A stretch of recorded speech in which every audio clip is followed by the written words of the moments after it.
Hey guys, tonight we wander the starlit paths of Tenochtitlan, deep in the Aztec Empire around 1450, where the air hums with the scent of blooming marigolds and the gentle rustle of maize in sacred gardens tended by priests whose hands coax divine whispers from the earth. It's a Quiet Night by Lake Texcoco, the murmur of canals and the distant chant of a temple hymn, blending as you slip into a garden courtyard, watching a priest scatter seeds under moonlight, each plant a prayer to calm the gods and the empire's restless hearts. These gardens aren't just plots, they're a balm for the soul, guiding the weary through a world of sacrifice and stars. Fair warning, you probably won't survive an Aztec priest's dawn to dusk gardening shift. No coffee breaks in sight, so before you get comfortable, take a moment to like the video and subscribe, but only if you genuinely enjoy what I do here. Drop a comment with your location and local time.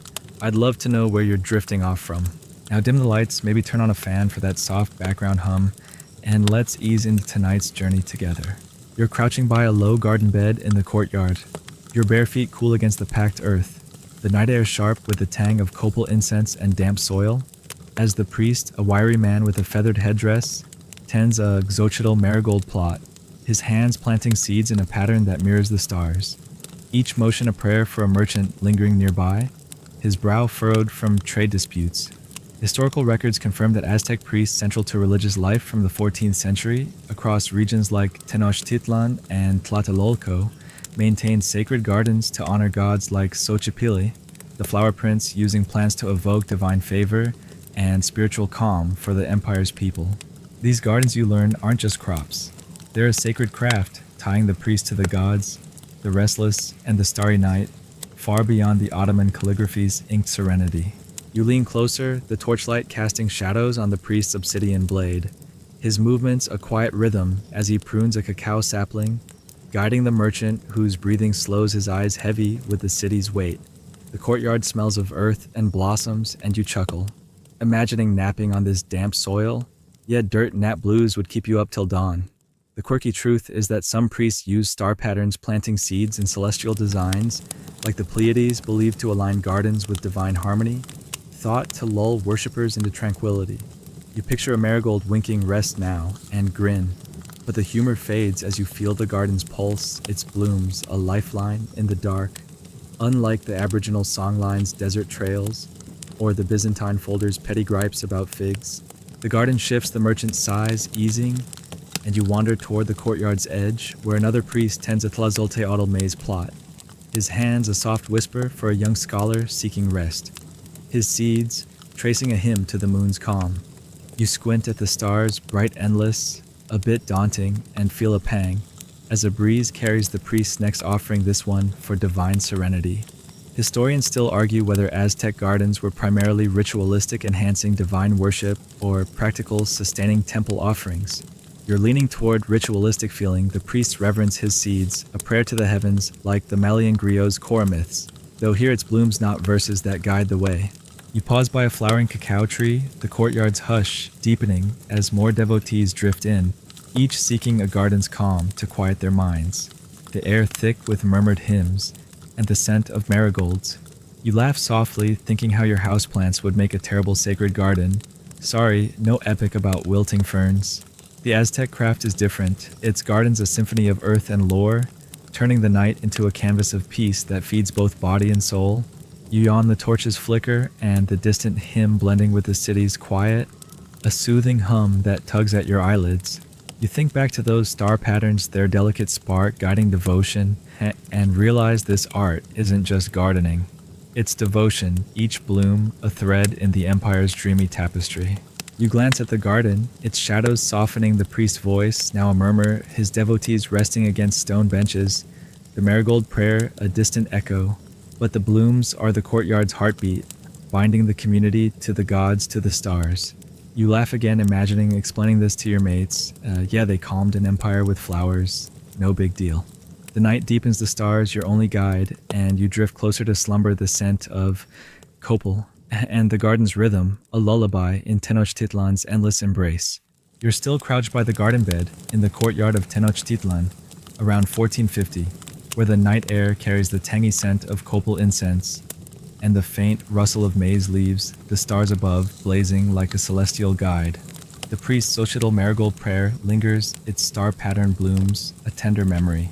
But now you shift closer to the torch's glow, drawn to a group of devotees chanting a garden hymn, their voices tracing a myth of divine favor, each word a step through the empire's anxious heart. You're here to learn why these sacred gardens were crafted to soothe Aztec spirits, their vibrant blossoms encoding peace to ease the burdens of sacrifice trade and faith in a bustling realm. The hum of their chant and the courtyard's rhythmic rustle blend into a soothing cadence, and you're ready to uncover their purpose. You settle deeper into the packed earth, your bare feet cool against the ground, the torchlight illuminating the devotees' faces as they recite a hymn tied to a Tlazolteotl maize plot. Their voices weaving a tale of a goddess granting calm through her golden stalks, the lead chanter a woman with a voice like a night breeze guiding a weary trader who nods with focus. Historical records confirm that Aztec gardens flourishing from the 14th century across regions like Tenochtitlan and Texcoco were spiritual tools cultivated by priests to honor gods like Xochipilli and Tlaloc. Their plants evoking divine tranquility to calm minds in an empire marked by ritual sacrifice and constant warfare. These gardens, you learn, were born from necessity. Without them, the empire's fears could unsettle souls, in days blending vibrant beauty with sacred intent to anchor devotees to peace far beyond the Ottoman calligraphy's inked verses. You smirk as the trader, his cloak askew, asks if the maze truly holds the goddess's breath, earning a patient nod and a softer retelling from the chanter, who weaves his question into the hymn's rhythm. Keep it grounded, peace seeker, you mutter, chuckling at his earnest gaze. The quirky truth is that some garden hymns included bloom pulses, rhythmic chants believed to mimic the heartbeat of sprouting plants, thought to steady the listener's pulse. One tale claims a maize pulse hymn eased a noble's anxiety before a sacrifice. You picture Paulus from that Byzantine folder saga, groaning at a scroll full of pulsing chants, and grin. But the humor fades as you feel the chanter's intent, her hymn, a deliberate weave of calm and spirit, not unlike the Malian griot's soothing songs. Though here it's blooms, not chorus strings, that guide. The hymn shifts, now describing a starlit path to a temple's serenity, a lesson in faith that calms the trader's fidgeting, his eyes tracing the torch's arc. You lean against a cacao tree, its leaves soft under your hands, and sense the deeper purpose. These gardens weren't just beauty, but trust, teaching reliance on divine order. In an age where sacrifice or trade disputes meant turmoil, the act feels both practical and sacred, the narrative a tool to ease fears of loss or divine wrath, while binding the courtyard to the empire's spiritual core.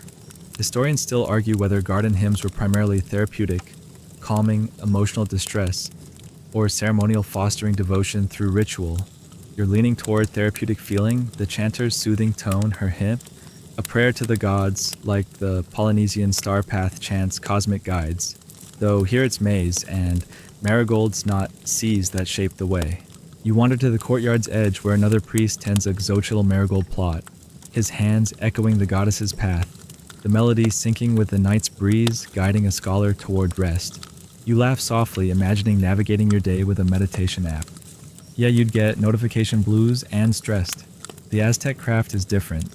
Its gardens a cultural anchor, turning the empire into a shared canvas of peace, far beyond the Byzantine folder's petty disputes over figs or camels, which seem trivial against this floral art. The stars twinkle above a canvas for weary devotees, and the courtyard's quiet surrounds you, a distant owl's call, blending with the hymn, but the blooms feel like a sanctuary, their rhythms a shield against the night's vastness. You glance at the trader, his face softened, his breathing steady, the starlit path hymn ending with a gentle bloom pulse, the devotees' murmurs fading as they settle on stone benches. The lead chanter begins another, this one about a heart-finding divine calm, its cadence even softer, the trader's hands now still. You yawn, the torch's warmth and the chanter's voice blending with the courtyard's stillness, a soothing hum that tugs at your eyelids. You think back to those bloom pulses, their repetitive spark easing a noble's nights, and realize these garden hymns aren't just art. They're lifelines, each note a dose of hope, like the Inca potato chants, starry verses, both weaving calm into the turmoil. You notice a young boy, his tunic loose, humming a fragment of the maize hymn to his sibling. The same goddess and stock story, his rhythm syncing with the chanters, as if the courtyard shares a single lullaby. The Ottoman calligraphy feels distant, but the gardens are the empire's pulse, nurturing hearts, where others would falter. You laugh again, picturing your local gardener chanting sacred blooms. Sorry mate, you be stuck with weedy verse blues and failing. The Aztec art is a marvel, its gardens a gentle guide, their rhythms a testament to human spirit, defying the empire's chaos where the Byzantine folder's complaints would fade. You linger by the courtyard, the chanter's voice steady as she recites the stars blazing the garden. Now a hush of tales, the song lines, a faint echo. But the blooms carry you a craft that feeds heart and soul, its purpose, the spark you'll soon see in its sacred essence. You feel the weight of its soothing intent, the courtyard a haven in the dark, and you're ready to hear the divine's role in these gardens.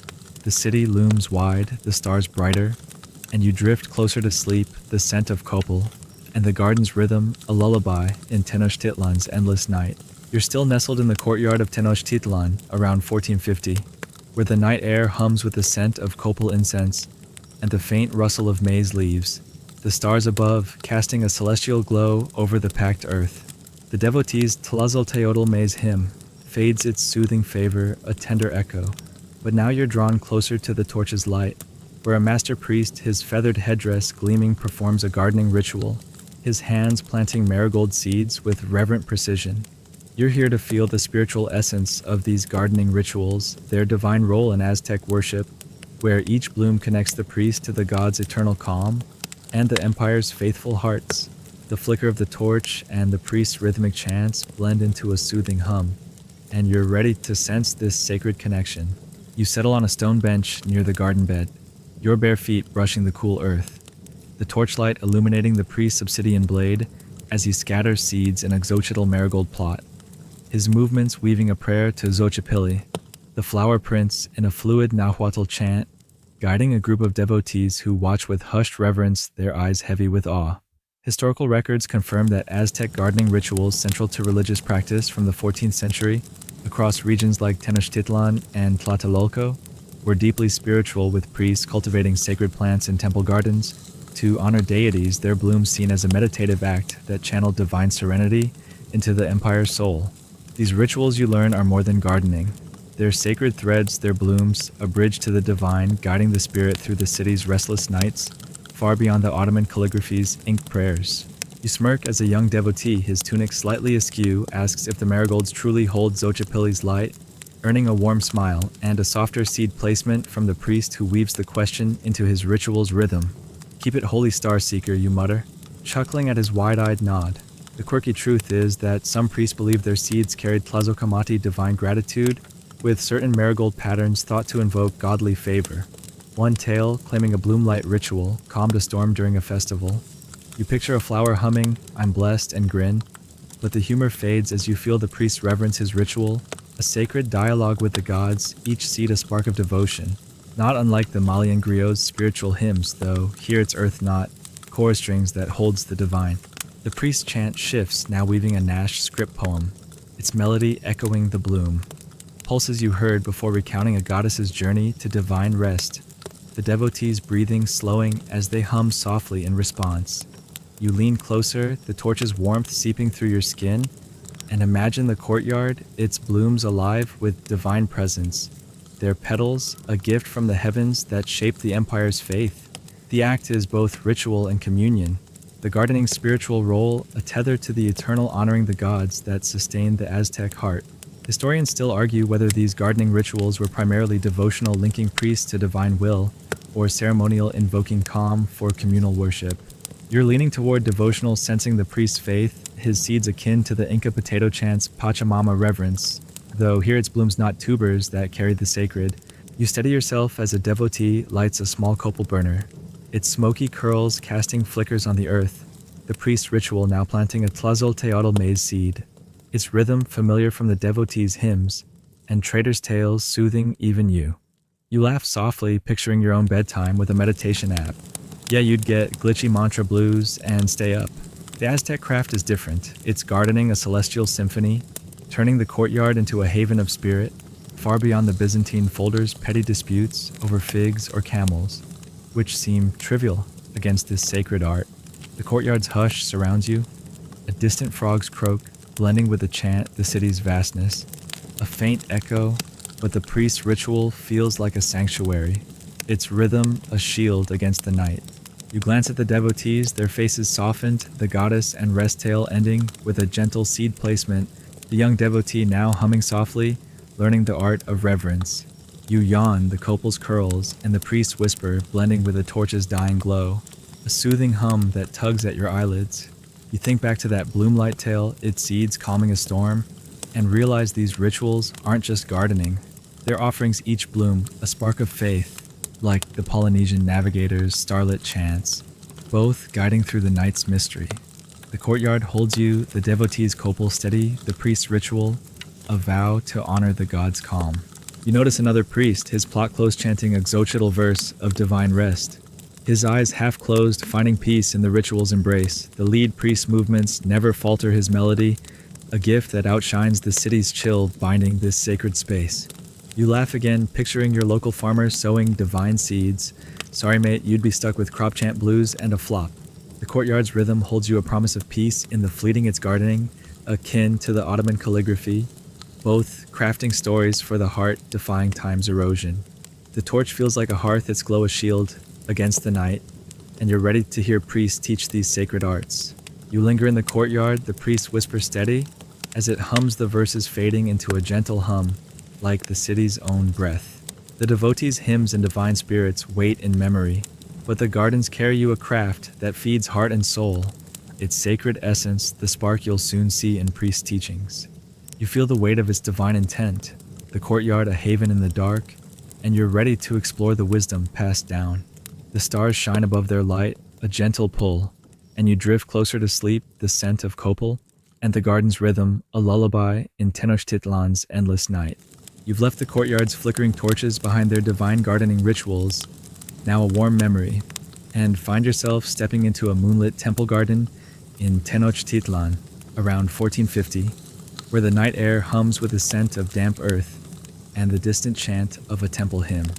The stone paths are lined with blooming marigolds, and you're drawn to a circle of apprentices gathered around a master priest, his feathered headdress glowing under the stars, teaching the art of sacred gardening. You're here to listen to these priests pass down their wisdom, their voices weaving the heart of floral serenity to ensure its soothing blooms endure for generations. The soft rustle of leaves and the priest's rhythmic chant blend into a gentle hum, and you're ready to feel this sacred teaching.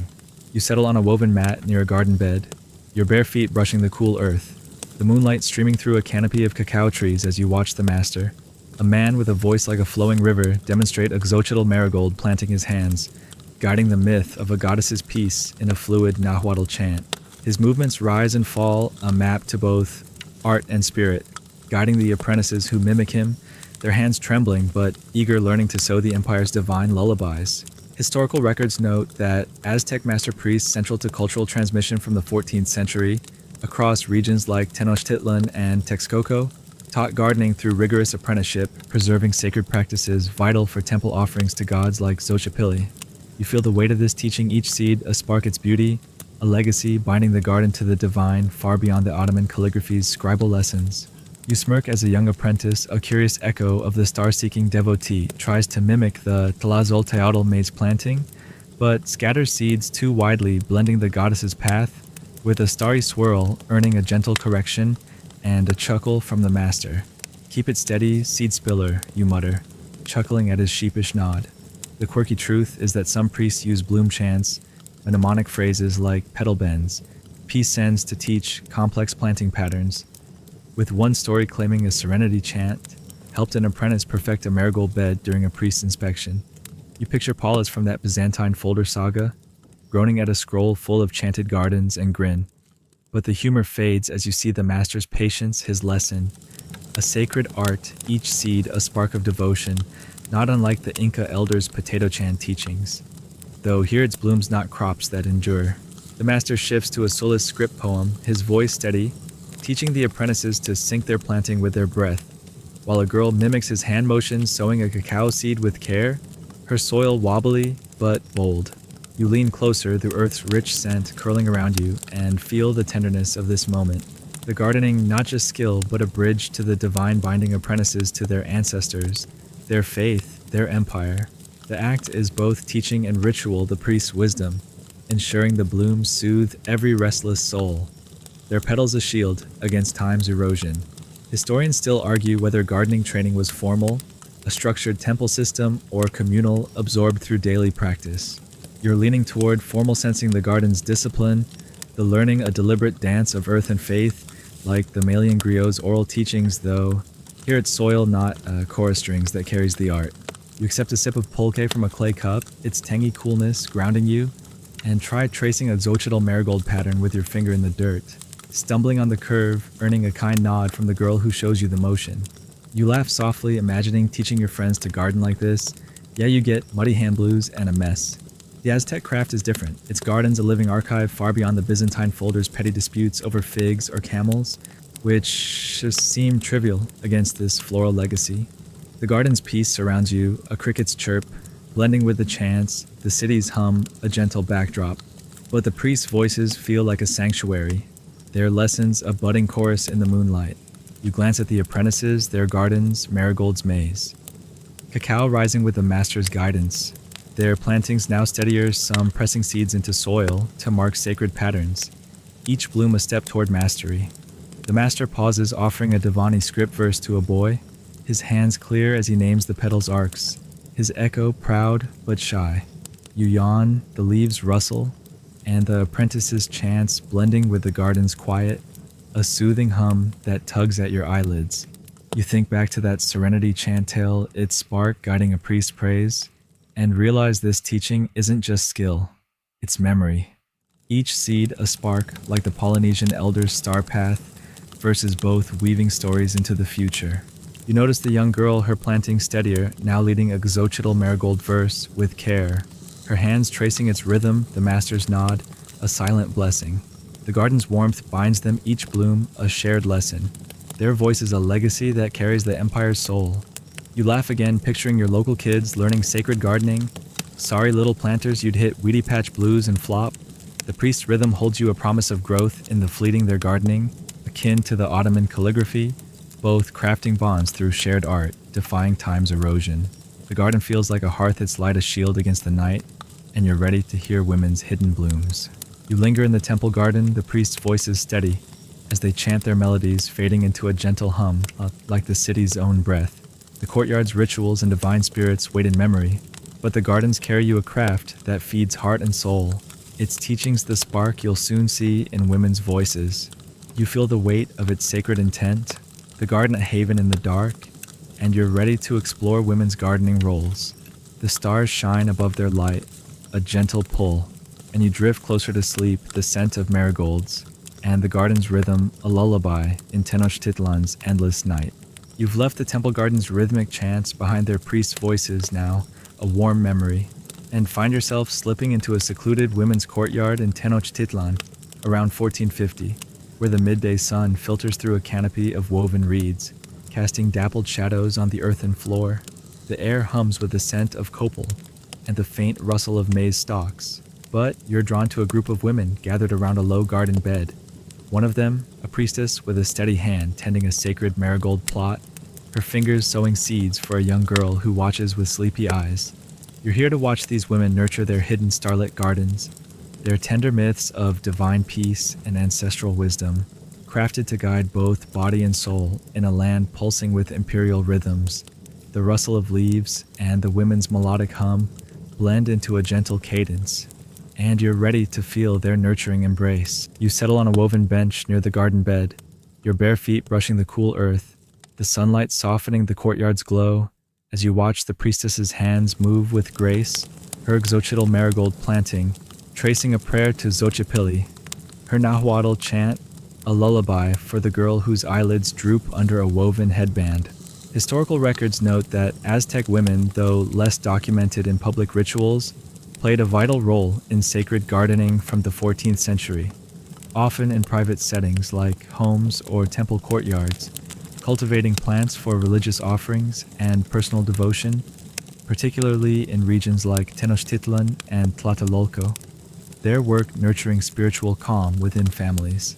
These gardens, you learn, are the empire's quiet heartbeat, their blooms a daily ritual that binds mother-child, and community under the Aztec sun, far beyond the Ottoman calligraphy's women's scripts. You smirk as the girl, her braid swaying, interrupts to ask if the marigolds make the stars bloom, earning a warm chuckle and a softer seed placement from the priestess who weaves the question into her chant's rhythm. "Keep it starry, little gardener," you mutter, chuckling at her curious nod. The quirky truth is that women priests sometimes used heart blooms, delicate marigold patterns shared only among women, believed to carry a mother's calming intent with one tale. Claiming a peace bloom soothed a household during a temple dispute. You picture Paulus from that Byzantine folder saga, groaning at a scroll full of floral secrets and grin, but the humor fades as you feel the priestess's love, her garden, a tender weave, each seed a spark of care, not unlike the Inca mother's potato lullabies, though here it's blooms, not crops that soothe. The priestess's chant shifts, now tending a Tlazolteotl maize plot, her voice recounting a star guiding a weary heart to rest a lesson in faith that stills the girl's fidgeting, her headband slipping as her eyes close.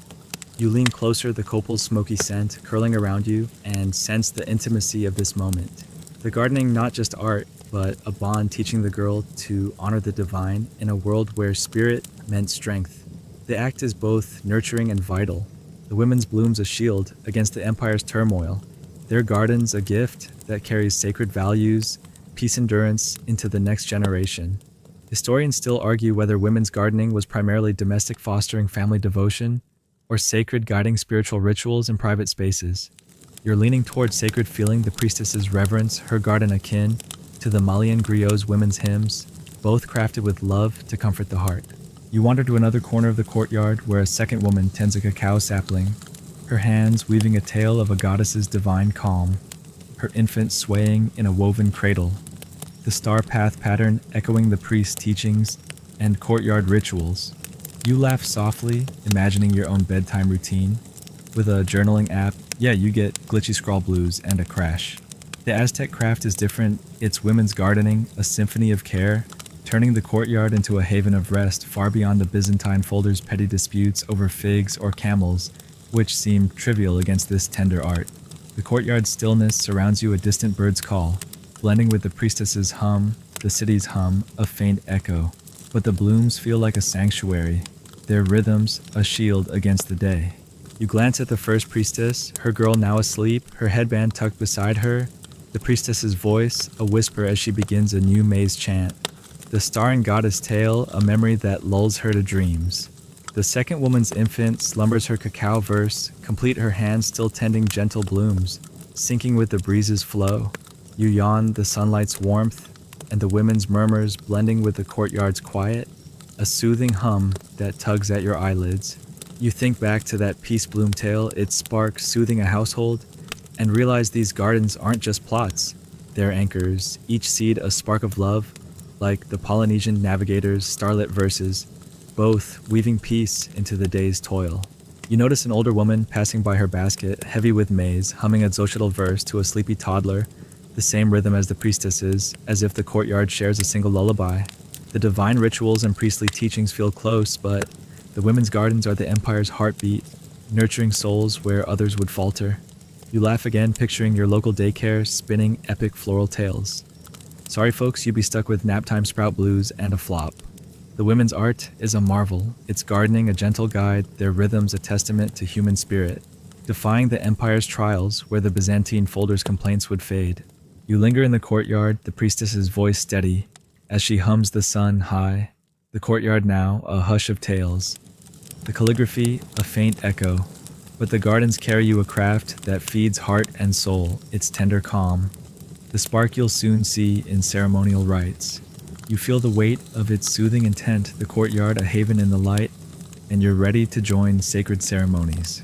The city pulses wide, the stars hidden, and you drift closer to sleep, the scent of copal, and the garden's rhythm a lullaby in Tenochtitlan's endless day. You've left the women's courtyard's tender gardens behind their heart blooms now, a warm hum, and find yourself stepping into a grand temple plaza in Tenochtitlan around 1450, where the evening air pulses with the scent of burning copal and the rhythmic beat of ceremonial drums under a starlit sky. The stone plaza glows with torchlight, and you're drawn to a circle of priests and devotees, their feathered cloaks adorned with vibrant patterns gathered around a master priest who performs a gardening ritual, his hands planting sacred maize seeds in a star-shaped bed. You're here to join these ceremonial rites, where starlit gardens are tended to embed their mythic grace into the spiritual fabric of the Aztec Empire, binding the faithful to divine serenity. The chant of voices and the priest's rhythmic sowing blend into a soothing hum, and you're ready to feel this sacred act. You settle on a woven mat at the circle's edge, your bare feet sinking into the cool stone, the torchlight illuminating the master priest, a man with a voice like a distant thunder, as he sows a Tlazolteotl maize plot, his movements tracing a prayer to Tlaloc, the rain god, in a resonant Nahuatl chant, guiding devotees who sway gently, their eyes fixed on his soil-stained hands. Historical records note that Aztec ceremonial gardening rites, central to spiritual practice from the 14th century, in regions like Tenochtitlan and Tlatelolco, were held in temple plazas to honor deities, with priests planting sacred crops like maize and marigolds. In patterns to invoke divine harmony, their rituals a meditative act that wove peace into the empire's heart. You feel the weight of this rite, each seed a spark its beauty, tying the plaza to the eternal far beyond the Ottoman calligraphy's ceremonial scripts. You smirk as a young devotee, a fervent echo of the seed-spilling apprentice, tries to mimic the Xochitl marigold planting during a chant, but stumbles his seeds scattering wide, earning a stern glance, but a forgiving nod from the master. "Keep it sacred, bloom tangler," you mutter, chuckling at his quick recovery. The quirky truth is that some ceremonial gardens use divine arcs, planting patterns tied to sacred numbers like 4, believed to channel spiritual balance, with one tale claiming a mercy arc garden stilled a crowd during a tense festival. You picture Paulus from that Byzantine folder saga, wincing at a scroll full of numbered blooms and grin, but the humor fades as you see the master's focus his ritual, a divine plea, each seed a spark of reverence, not unlike the Malian griot's sacred rites, though here it's earth, not chorus songs, that communes with the divine. The master's voice rises now, chanting a Nash script poem, his hands tapping the rhythm of a goddess's journey to divine rest. The devotees' movements weaving a dance of sacred blooms, their harmony a vow to honor the empire's faith. You lean closer, the copal's smoky scent curling around you, and imagine the plaza, its stone alive with divine presence, honored by the garden's cadence, their blooms a cosmic gift. The act is both ritual and communion. The gardening's divine role, a bridge to the eternal, ensuring the faithful's connection to sacred serenity. Historians still argue whether ceremonial gardening was primarily spiritual, invoking divine favor, or communal, strengthening bonds through ritual calm. You're leaning towards spiritual, sensing the master's faith, his seeds akin to the Inca's sacred potato rituals, both crafted to honor the divine, though here it's plants, not tubers, that weave the sacred.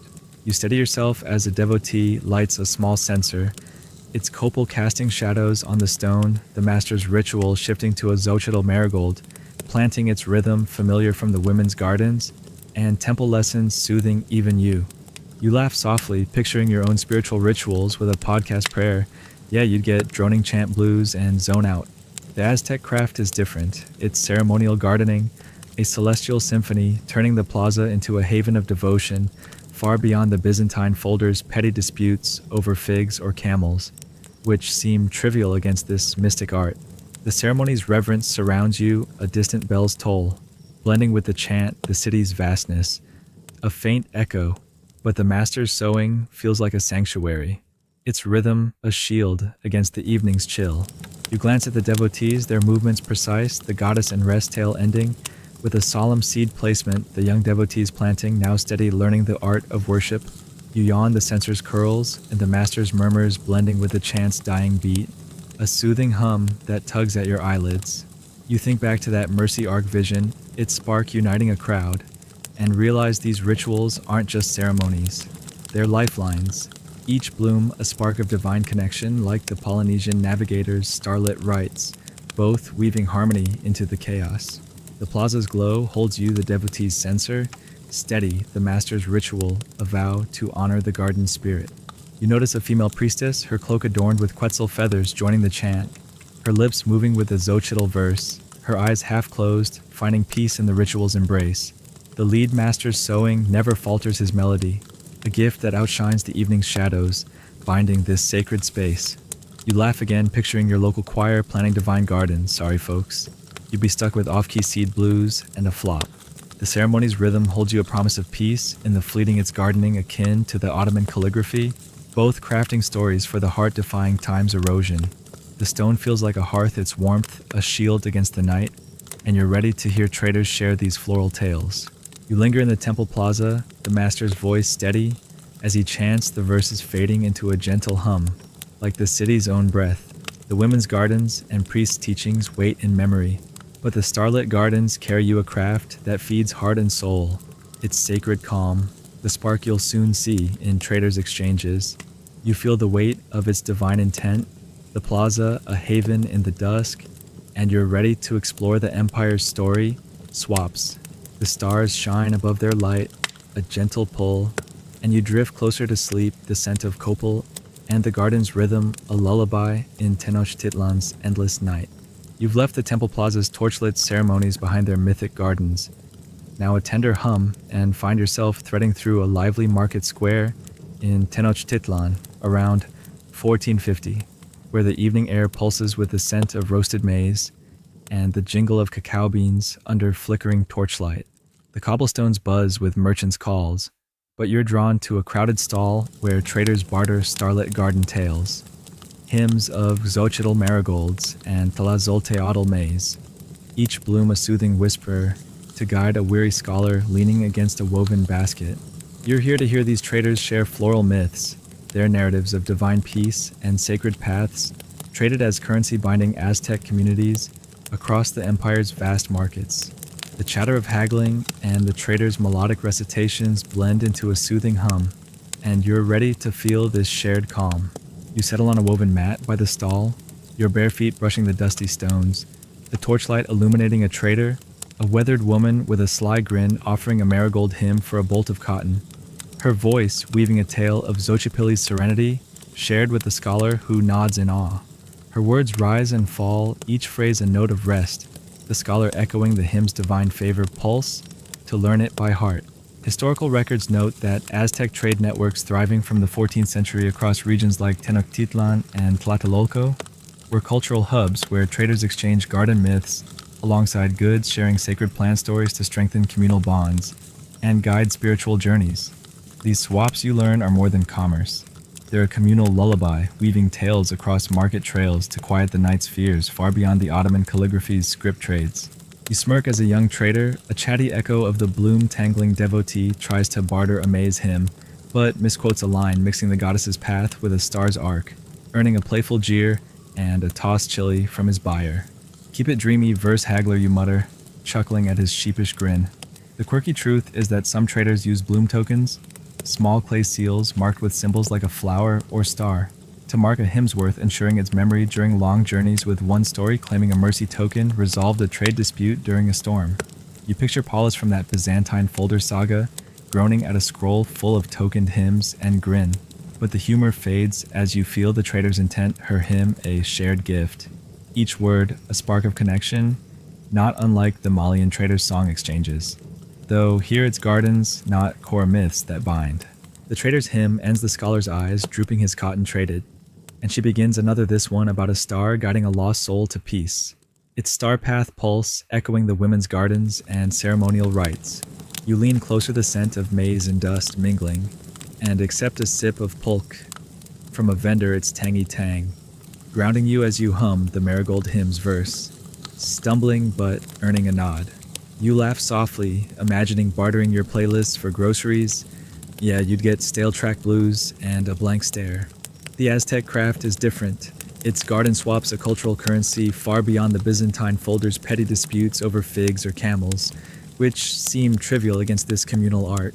The market's hush surrounds you, a macaw's squawk, blending with the tales, the city's glow, a faint backdrop.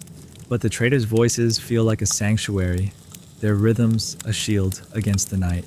You wander to another stall where a man trades a cacao hymn for a jade bead, his voice clear as he recounts a divine light, blessing a weary heart, the buyer echoing with care, their exchange a vow to share the empire's calm. The act is both commerce and kinship, the floral myths, a language that carries peace across dusty trails, easing the fears of scholars far from home. Historians still argue whether market garden swaps were primarily economic strengthening trade networks or social fostering unity through shared narratives. You're leaning towards social, sensing the traders' bond, their voices a shared lullaby, like the Inca traders' potato chant exchanges, both weaving ties through their craft. You sit by the stall, the pulque's sweetness lingering the traders' chants, stars, goddesses, blooms rising with the evening breeze, each one a myth carried from Tenochtitlan's heart to distant bazaars shared across the empire's soul. The young trader, now bolder, offers a Xochitl marigold tale, his words clear, earning a bloom token from his buyer. You yawn, the torches flicker, and the trader's murmurs blending with the market's quiet, a soothing hum that tugs at your eyelids. You think back to that mercy token tale, its spark calming a storm's tension, and realize these swaps aren't just trade. Their connection, each story a spark like the Polynesian navigators, exchange chants, both weaving tales across distances. You notice a woman trader, her basket heavy with maize, reciting a Tlazolteotl verse to a tired poet, her voice soft, a tale, a gift that earns a nod of thanks. The market's warmth binds them, the floral myths, a currency that outshines the night's fears, linking communities with shared dreams. You laugh again, picturing your local market swapping poems for goods. Sorry folks, you'd flop with barter blues. The stall's rhythm holds you a promise of unity. In the fleeting, its story swaps akin to the Ottoman calligraphy, both crafting bonds through shared art, defying time's erosion. The torch feels like a hearth, its glow a shield against the night, and you're ready to see priests preserve these oral archives. You linger in the market, the traders' voices steady, as they chant their verses fading into a gentle hum, like the city's own breath. The ceremonial rites and women's gardens wait in memory, but the starlit garden tales carry you a craft that feeds heart and soul, their shared calm, the spark you'll soon see in oral records. You feel the weight of their soothing intent, the market a haven in the dark, and you're ready to explore the priest's floral melodies. The stars shine above their light, a gentle pull, and you drift closer to sleep, the scent of maize, and the tale's rhythm, a lullaby in Tenochtitlan's endless night. You've left the market square's torchlit bustle behind their traded floral myths, now a tender hum, and find yourself slipping into a quiet priest's archive in Tenochtitlan around 1450, where the evening air carries the faint scent of aged maize husks and the distant toll of a temple bell. The chamber's walls are carved with images of blooming marigolds, their stone petals glowing under torchlight, but your attention is drawn to an elder priest, his voice reciting a garden hymn, each word preserving a sacred tale for future generations. You're here to see these priests weave oral archives, their chanted melodies, safeguarding the empire's mythic gardens of Xochitl and Tlazolteotl for wanderers yet to seek their calm. The rustle of woven mats and the priest's murmured chant blend into a soothing hum, and you're ready to witness this delicate craft. You settle on a woven mat near a low stone bench, your bare feet brushing the cool earth floor, the torchlight casting shadows on the priest's feathered cloak as he recites a Nash script hymn in a resonant Nahuatl, his voice weaving a tale of Xochitl's divine peace through a marigold garden. Each word is a seed planting a map in memory, his chant a sacred record for a young apprentice who echoes him, their voices a chorus of devotion. Historical records note that Aztec priests vital to cultural preservation from the 14th century, across regions like Tenochtitlan and Texcoco, relied on oral traditions to archive garden myths, memorizing sacred plant stories to ensure their survival, without relying solely on fragile codices. These oral archives, you learn, are more than records. They're vessels of calm, carrying whispers of divine serenity, in chant to quiet the sleepless nights of future devotees far beyond the Ottoman calligraphy's vocal legacies. You smirk as the apprentice, a cautious echo of the verse-haggling trader, stumbles over a Tlazolteotl maize hymn, mixing the goddess's path with a star's arc, earning a gentle tisk and a quick correction from the priest. "Keep it true, chant weaver," you mutter, chuckling at her flushed cheeks. The quirky truth is that some priests use pedal chants, short, rhythmic phrases like "bloom grows, peace flows," to aid recall of complex garden tales, with one story claiming a serenity chant, preserved a hymn during a flood that ruined a temple's codices. You picture Paulus from that Byzantine folder saga, groaning at a scroll full of chanted archives and grin. But the humor fades as you see the priest focus, his voice etching a tale of rest, each word a whisper of eternity, not unlike the Malian griot's oral manuscripts, though here it's memory, not parchment, that preserves. The priest continues his chant, tracing Xochitl's journey, The hymn's verse is a map of dreams that resonates in the chamber's stone, its rhythm soothing even you. You lean closer, the maize husk's earthy scent mingling with copal, and imagine devotees hearing these chants by starlight, their voices reciting the garden myths to lull temples to rest. The act is both meticulous and sacred, the oral melodies not just records but a bridge to the divine preserving gardens for nights when chaos loomed. Historians still argue whether priestly oral archives were primarily practical, storing myths for accuracy, or spiritual, meant to be chanted for divine calm. You're leaning toward spiritual, sensing the priest's murmured reverence, his chant a prayer for the empire's spirit, like the Incas knotted quipu tales, though here it's voices, not chords, that hold the story. You steady yourself against a carved wall, the apprentice practicing a new hymn, her hands quick as she mimics the priest's gestures, this one about a star weaving mercy through a cacao garden. Its star path pulse echoing the trader's swaps and ceremonial rites. You laugh softly, picturing your own bedtime with a digital journal, yet you get cloud sync blues and stay up. The Aztec craft is different, its oral archives a timeless vessel, turning garden myths into lasting whispers far beyond the Byzantine folder's petty disputes over figs or camels, which seem trivial against this vocal art. The archive's quiet surrounds you, a distant jaguar's growl blending with the chant. The market's hum a faint echo, but the priest's work feels like a sanctuary, his chants a chorus of rest. You glance at the elder priest, his marigold hymn, complete his verses a memory ready for a devotee's ritual recitation. The carved blooms glowing under torchlight, guiding the chanter's pace. He begins another, his voice reciting a Tlazolteotl maize tale. Its petal chant steadied the apprentice's echo, tentative but growing. You yawn, the torches glow, and the priest murmurs, blending with the chamber's stillness, a soothing hum that tugs at your eyelids. You think back to that Serenity chant tale, its rhythm saving a hymn's legacy, and realize these archives aren't just records. They're lifelines, each verse a spark of peace, like the Polynesian navigators' memorized chants, both anchoring the night's chaos.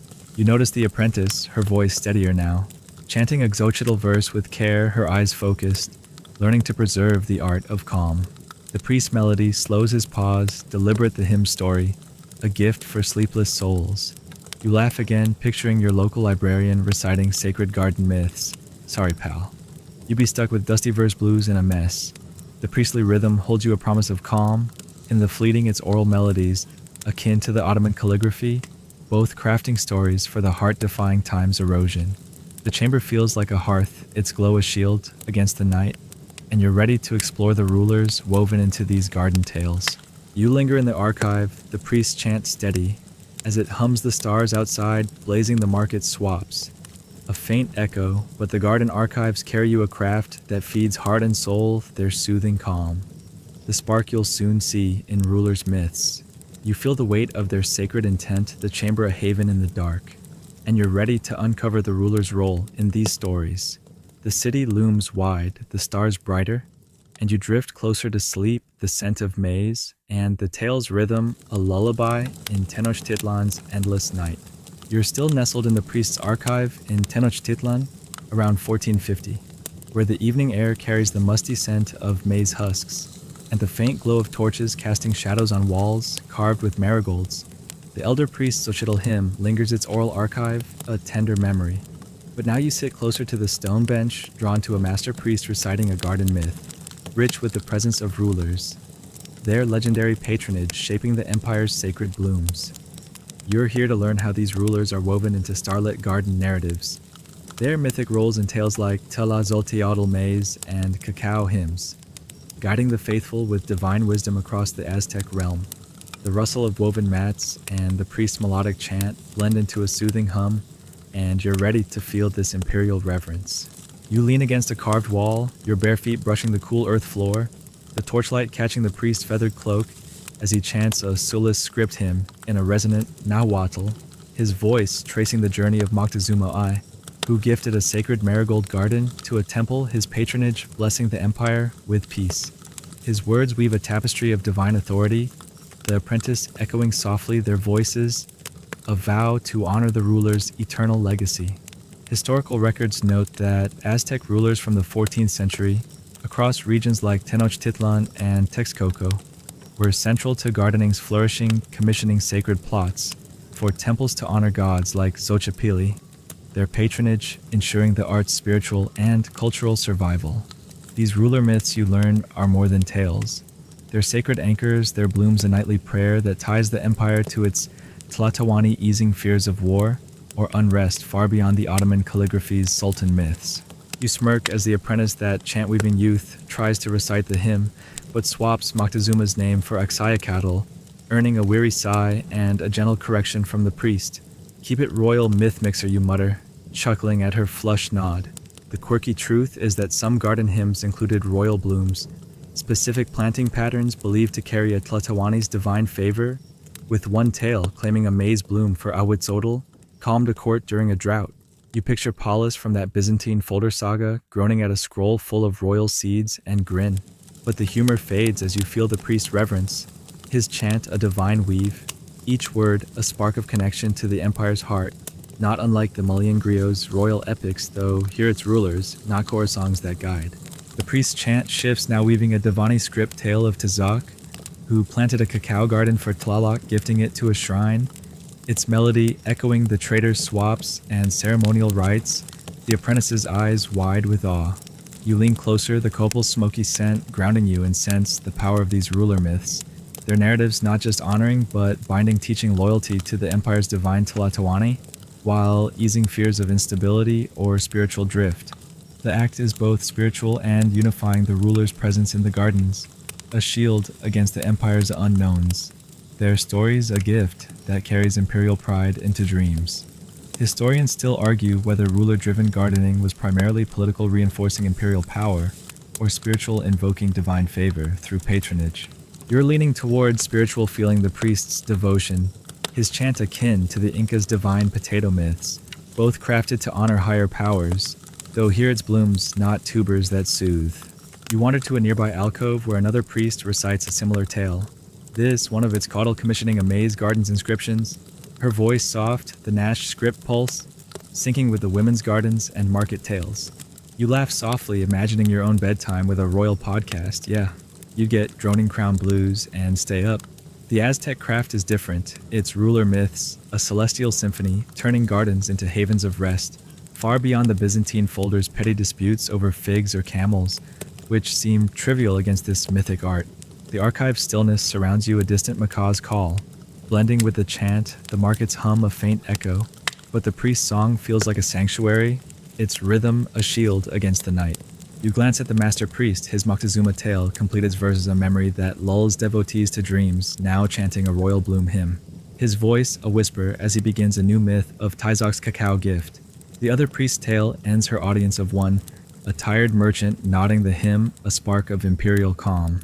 You yawn, the torches flicker, and the priest's murmurs blending with the stone's cool touch, a soothing hum that tugs at your eyelids.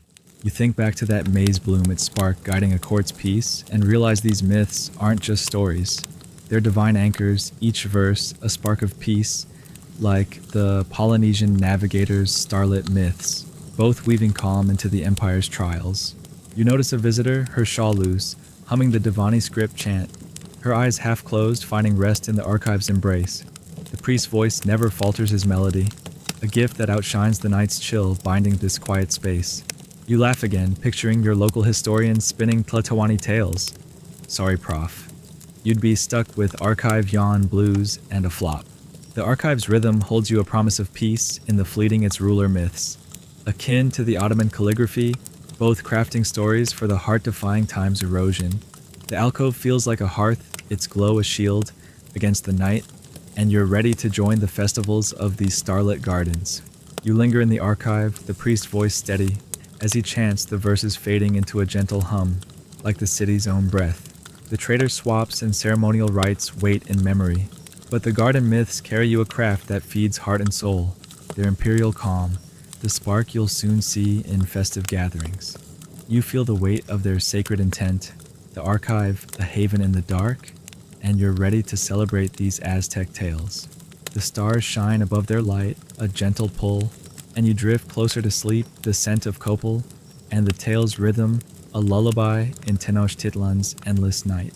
You've slipped away from the archive's torchlit murmurs, their ruler myths, now a tender echo, and find yourself swept into a bustling festival plaza in Tenochtitlan around 1450, where the midday sun bathes the cobblestones in golden light, the air pulsing with the beat of drums, the laughter of crowds, and the warm scent of couple incense and roasted maize.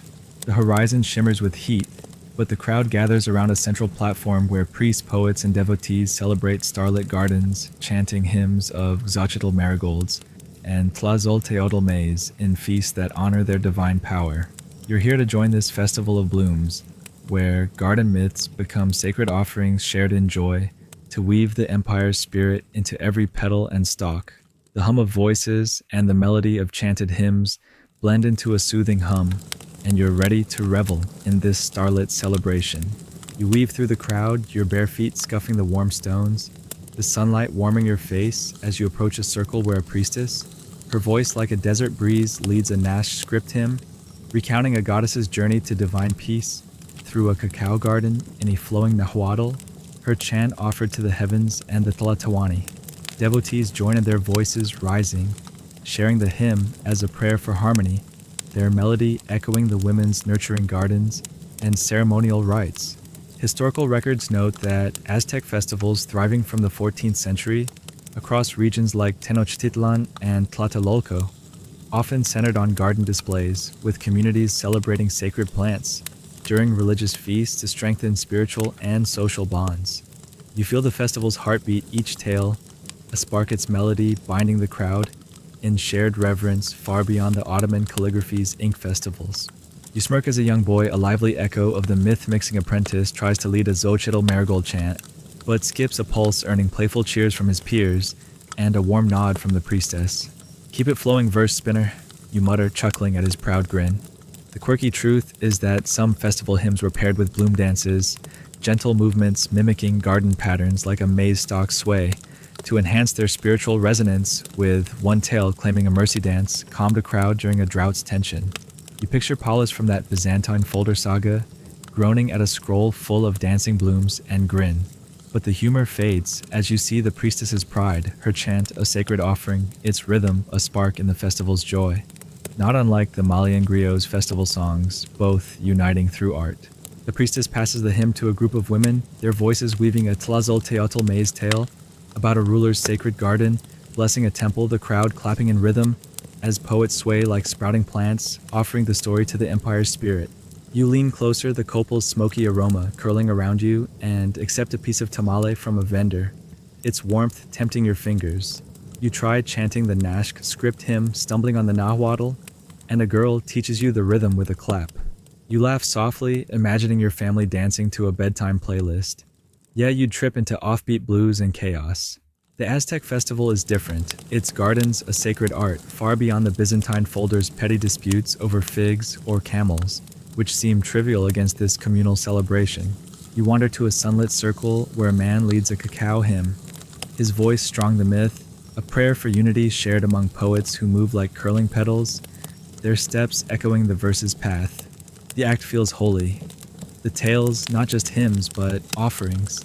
Each verse a vow for harmony, devotion, or imperial favor, tying the crowd to their sacred roots. Historians still argue whether festival garden chants were primarily ceremonial honoring the divine, or communal reinforcing social bonds through shared calm.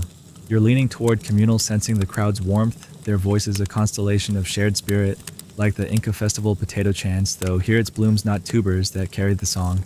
You sit by the platform, the tamales taste, grounding you, its warmth sinking into you as you hum the Tlazolteotl verse, the ruler myths alive in the festival's glow.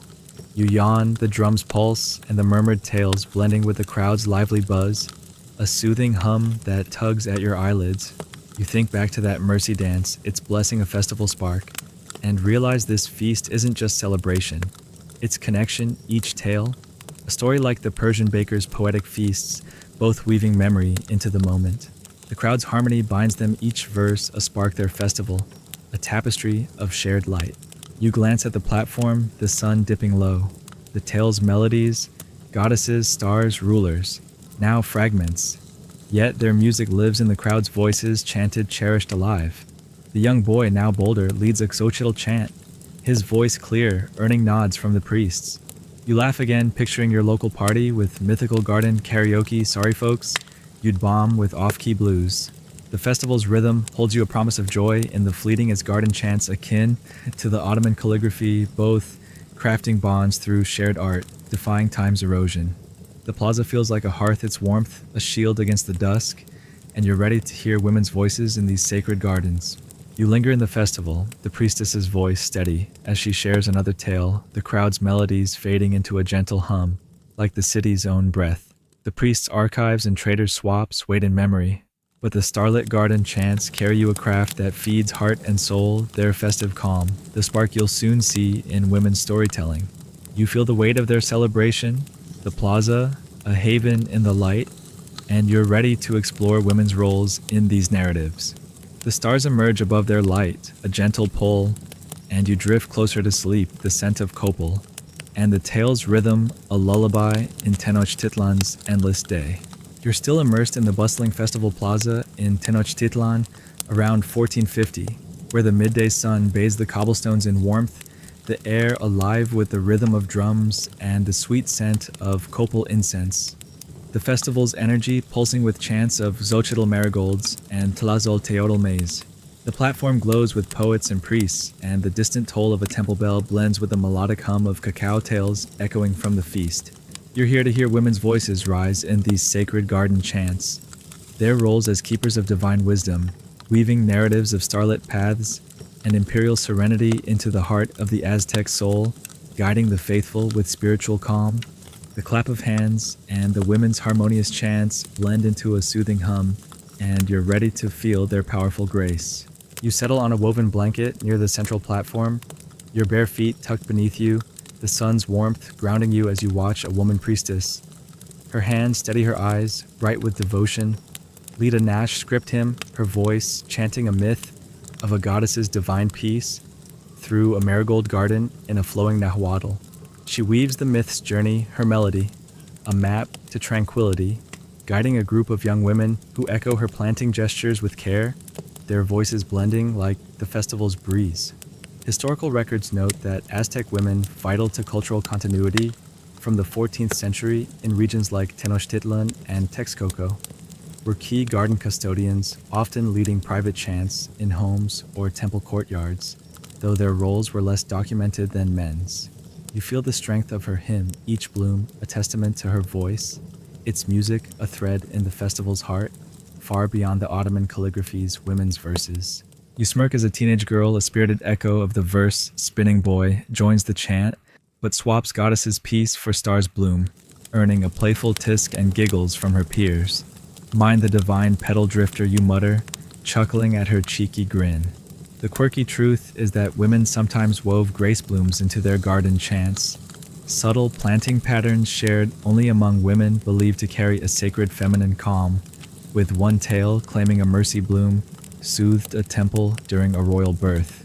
You picture Paulus from that Byzantine folder saga, groaning at a scroll full of secret patterns and grin, but the humor fades as you see the priestess's focus, her chant a powerful weave of myth and care. Her voice a beacon in the festival's glow, not unlike the Malian griot's women's hymns crafted with love. The priestess's voice shifts now, chanting a Devani script tale of a star blessing a cacao garden's prayers. Her hands gesturing the myth's flow, her apprentices harmonizing their voices, blending like the festival's drums, etching the melody into the crowd's memory. You lean closer, the tamales' lingering warmth brushing your senses, and feel the intimacy of their craft, the gardening not just art, but a legacy, their voices guiding restless souls to thrive and binding the festival's spirit. The act is both art and duty, the women's hymn shaping divine wisdom, ensuring every chant finds favor with the heavens. Historians still argue whether women's roles in garden chanting were equal to men's leading narratives with authority or supportive preserving tales in sacred spaces. You're leaning toward equal sensing the priestess's command her verses as vital as any man's, like the Inca women's potato chant rolls, though here it's blooms, not tubers that carry the power. You accept a sip of pulque from a vendor, its tart tang grounding you, and try humming the Nash script, hymn, stumbling on the rhythm, earning a kind nod from the girl who claps the beat. You laugh softly, imagining your sister chanting Aztec myths. Yeah, she'd belt off-key blues and flop. The Aztec women's craft is different. They're gardening a celestial legacy far beyond the Byzantine folders' petty disputes over figs or camels, which seem trivial against this artistry. The festival's energy surrounds you, a child's giggle blending with a chant, the city's hum, a gentle backdrop. But the women's voices feel like a sanctuary, their hymns, a chorus that grounds the day.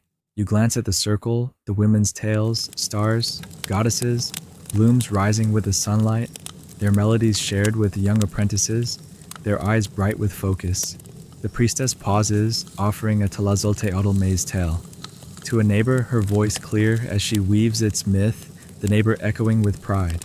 You yawn, the drum's pulse and the women's chants blending with the festival's lively buzz, a soothing hum that tugs at your eyelids. You think back to that mercy bloom, its secret spark ensuring a temple's peace, and realize these women's hymns aren't just art. Their guidance, each seed a spark, like the Persian baker's hidden rose poems, both weaving stories into the everyday. The festival's harmony binds them, each verse a thread, their song a tapestry of shared light. You notice the teenage girl, her chant steadier now, leading a cacao verse with confidence. The priestess's nod, a silent blessing. Their voices a legacy that carries the empire's heart. You laugh again, picturing your local choir singing Aztec myths. Sorry folks, you'd hit flat note blues and flop.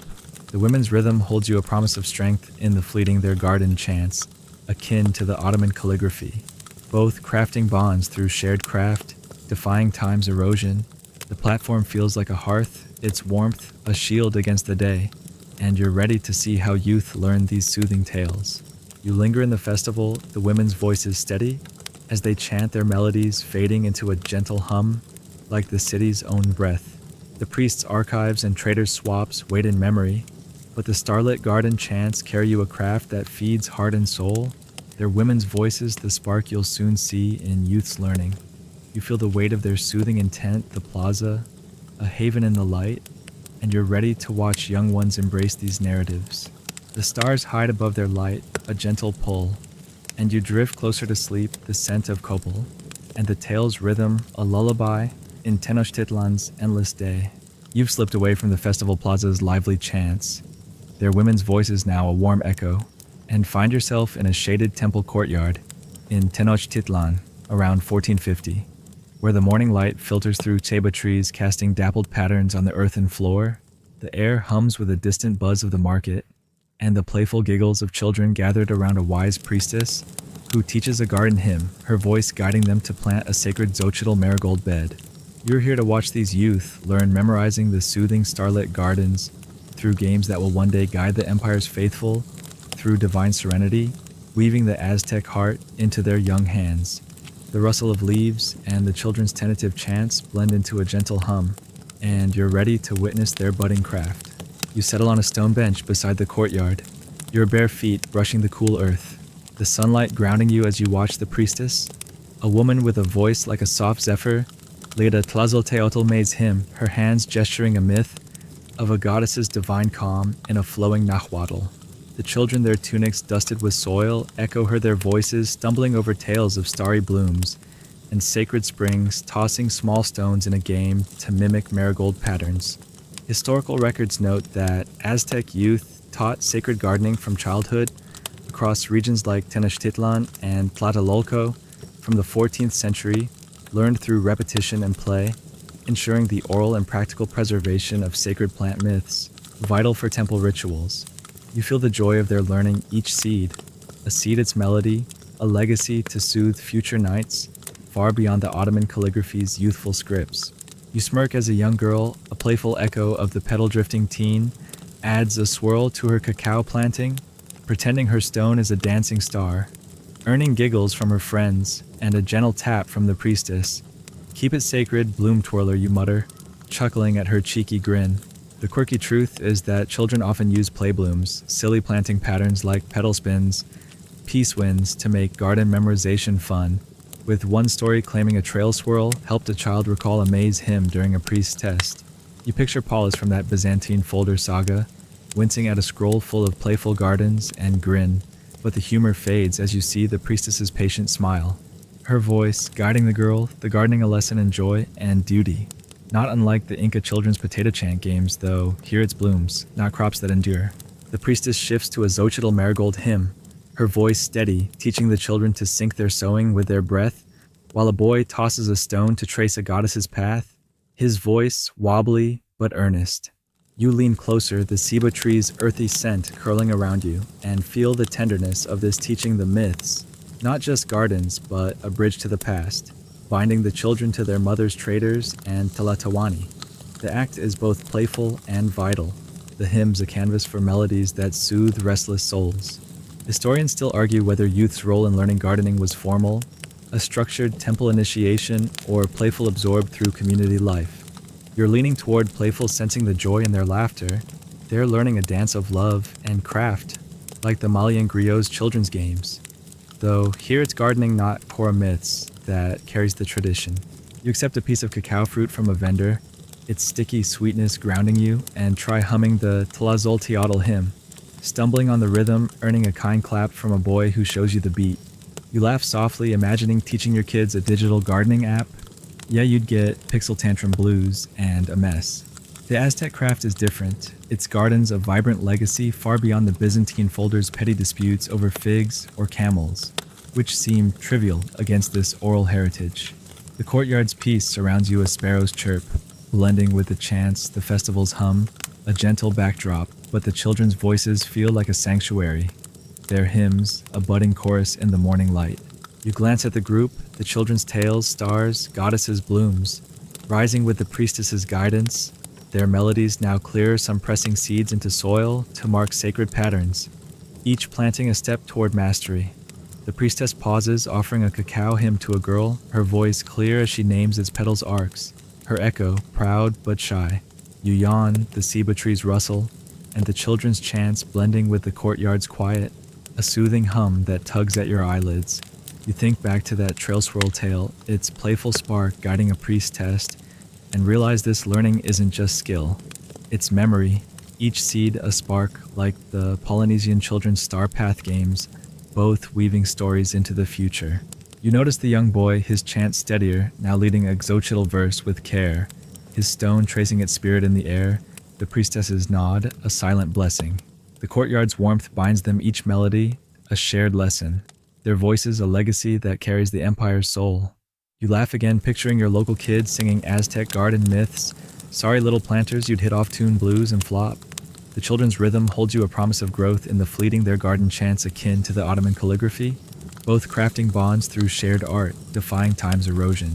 The courtyard feels like a hearth, its shade a shield against the day, and you're ready to ponder the origins of these gardens. You linger in the courtyard, the children's voices steady as they chant their melodies, fading into a gentle hum, like the breeze's own breath. The festival's joy and women's voices wait in memory, but the starlit garden chants carry you a craft that feeds heart and soul, their youthful learning the spark you'll soon see in their origins. You feel the weight of their soothing intent, the courtyard a haven in the light, and you're ready to explore why these lullabies began. The stars hide above their light, a gentle pull, and you drift closer to sleep, the scent of ceiba, and the chant's rhythm, a lullaby, in Tenochtitlan's endless day. You're still nestled in the shaded temple courtyard of Tenochtitlan around 1450, where the morning light weaves through ceiba trees, casting golden flecks across the earthen floor. The air alive with the soft buzz of the market, and the playful chants of children practicing Xochitl marigolds and Tlazolteotl maize. The priestess's teaching lingers her guidance a gentle echo, but now you sit quietly on your stone bench, pondering the origins of these starlit gardens, the question of why Aztec priests began crafting these soothing plots of starry blooms and divine peace to map the empire's spiritual dreams. The rustle of maize stalks and the children's tentative chants blend with the priestess's soft hum, a soothing cadence that pulls you into a reflective haze, and you're ready to sift through this ancient mystery. You shift on the cool bench, your bare feet brushing the dusty earth. The courtyard's tranquility, a comforting embrace, as you watch the priestess guide a cacao hymn, her voice weaving a myth of a goddess's serenity in a flowing Nahuatl. The children echo her their voices, a budding chorus, where your mind drifts to the roots of this tradition. Historical records suggest that Aztec sacred gardening flourishing from the 14th century across regions like Tenochtitlan and Texcoco, likely emerged from earlier Mesoamerican traditions, possibly as early as the Olmec era around 1200 BCE, blending spiritual devotion with agricultural precision, though their precise spark in the Aztec realm remains veiled in time. You feel the weight of this riddle, each bloom, a spark its origins, a star hidden in the empire's vast history, far beyond the Ottoman calligraphy's mythic beginnings. You smirk as the young girl, that bloom-twirling stone tosser, tries to impress her friends with a made-up star swirl planting pattern, only to jumble the rhythm, earning a giggle and a nudge from the priestess. "Keep it true, myth," tinker you mutter, chuckling at her pout. The quirky truth is that some Aztec legends claim sacred gardening began with a mythic priestess, a figure named Xochiquetzal, whose divine-inspired bloom soothed a warring tribe, her sacred petal hymn, inspiring the first temple gardens. One story insists her art birthed the marigold rituals, a gift from the gods. You picture Paulus from that Byzantine folder saga, groaning at a scroll full of Xochiquetzal's myths, and grin. But the humor fades as you ponder the origins. The courtyard's chants, a living thread to a past both sacred and practical, not unlike the Malian griot's chorusong roots.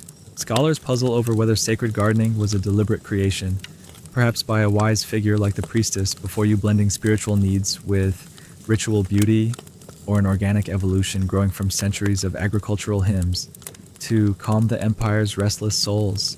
Some argue it arose from necessity, cultivating divine plants in a turbulent realm, while others see a divine root, tying priests to the gods' eternal calm through soil. Historians still argue whether the origins of Aztec gardening lie in practicality, artistry, or devotion, a human spark or a sacred gift. You're leaning toward devotion, feeling the priestess's chant, its rhythm both precise and soulful, like the Polynesian star path, chants born from navigation and spirit. Though here it's the empire's pulse, not the sea, that holds the mystery, distinct from the Inca potato chant's earthy roots. You lean closer, the ceiba tree's earthy scent curling around you, the priestess's Xochitl marigold tail, blending with the children's voices, a tapestry of melodies that hints at the craft's deep roots. You imagine the first priestess under these same ceiba trees sowing a marigold seed to guide a struggling village, her hymn a simple act that grew into a tradition. The debate swirls its answers lost in time, but the garden's power is undeniable, guiding the faithful through the empire's trials. You laugh softly, picturing debating this with your friends. Yeah, you'd be arguing over mythical bloom blues by now. The Aztec craft endures, unlike the Byzantine folder's fragile scrolls. Its melodies, a living archive carried in voices far beyond the Persian baker's dough, though both preserve stories in their art. The courtyard hums with life, the boy now chanting a Tlazolteotl maze verse, with confidence, his stone tracing its arc in the air, while the girl tries a cacao hymn, her voice wobbly but determined. You yawn, the ceiba trees rustle, and the children's chants blending with the distant festival's hum, a soothing hum that tugs at your eyelids. You think back to that Xochiquetzal legend, her sacred petal a divine spark, and realize the origins, whether myth or truth, are less vital than the garden's persistence, each bloom, a spark like the Malian griot's river of song, both weaving tales across time. The children's voices rise their melodies, a clue to a past that lives in the courtyard's rhythm, the priestess's guidance, a steady anchor. You glance at the earthen floor where small stones are scattered, stars, goddesses, blooms, each speck a hint of a history sown through generations, ready for the empire's embrace.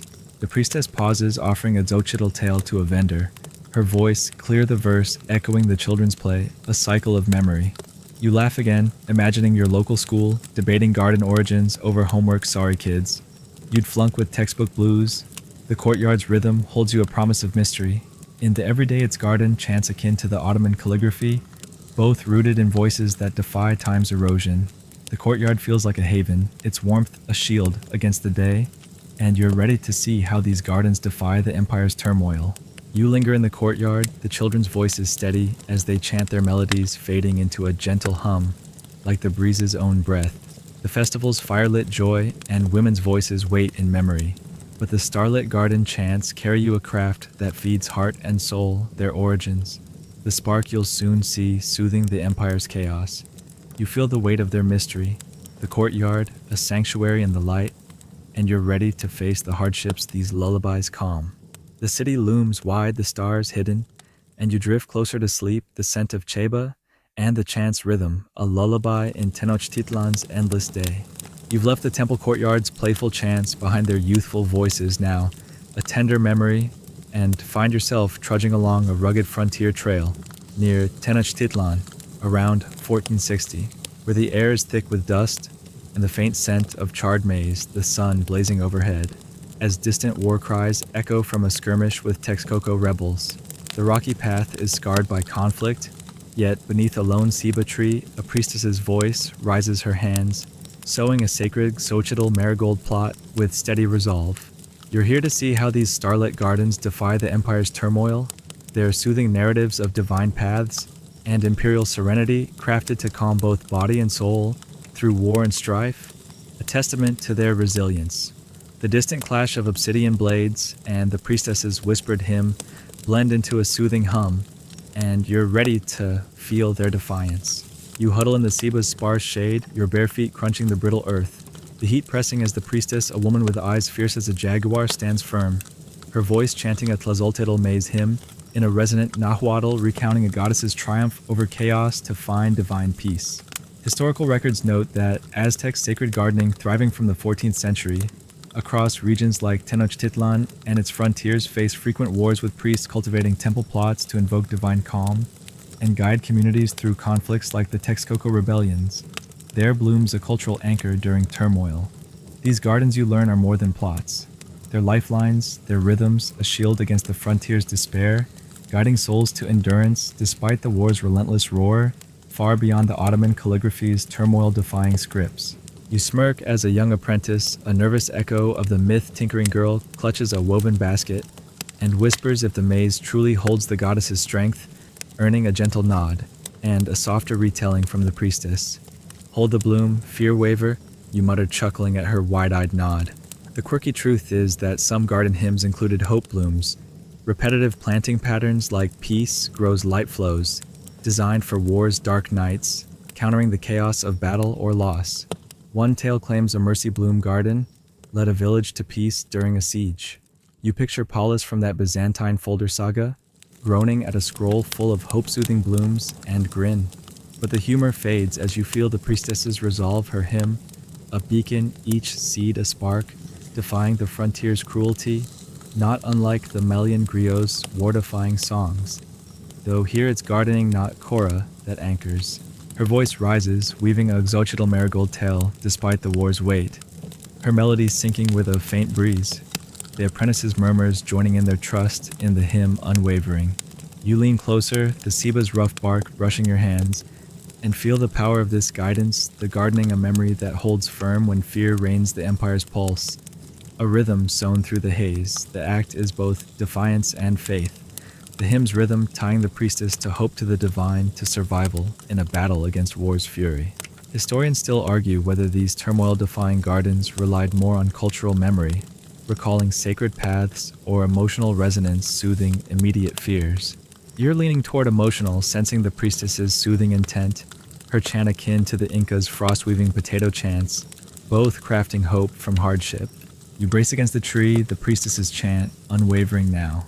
Sowing a cacao seed, its quick patterns a hope bloom, matching the war's ebb, the apprentice's voice steady, finding peace amid the strife. You laugh softly, imagining calming your own stress with a mindfulness app. Yeah, you'd be scrolling panic, crash blues, and frazzled. The Aztec craft is different. It's gardening a fortress of melody far beyond the Byzantine folder's petty disputes over figs or camels, which seem trivial against this fight for calm. The trail's heat surrounds you, a gust, scattering dust, but the priestess's voice holds you its rhythm, a shield against the day. You glance at the trail, the earth scarred its sparse grasses softened by the garden, the apprentice now chanting softly, her basket loose, learning to sow through fear.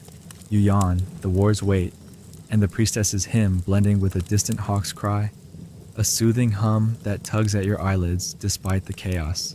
You think back to that Mercy Bloom tale, its spark saving a village, and realize these gardens aren't just plots. Their resilience, each seed a bond against the Empire's trials, like the Polynesian navigator's storm-defying chants, both weaving peace into chaos. The trail steadies a faint cloud, promising rain, the priestess's chant quickening the apprentice's murmurs in sync. You notice a weary warrior, his macahuital heavy, joining the chant, his voice firm the Xochitl hymn, a vow of endurance, his eyes fixed on the horizon's shimmer. The gardening's music is alive more than a hymn.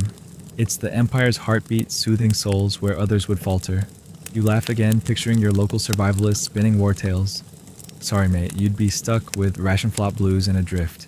The priestess's art is a marvel as chants, a chaos-proof guide there blooms, a testament to human spirit defying the frontier's turmoil, where the Byzantine folder's complaints would falter.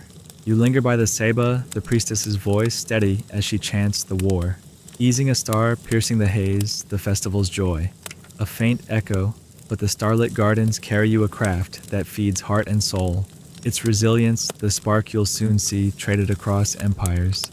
You feel the weight of its defiance, the tree a haven in the heat, and you're ready to witness the sharing of these tales.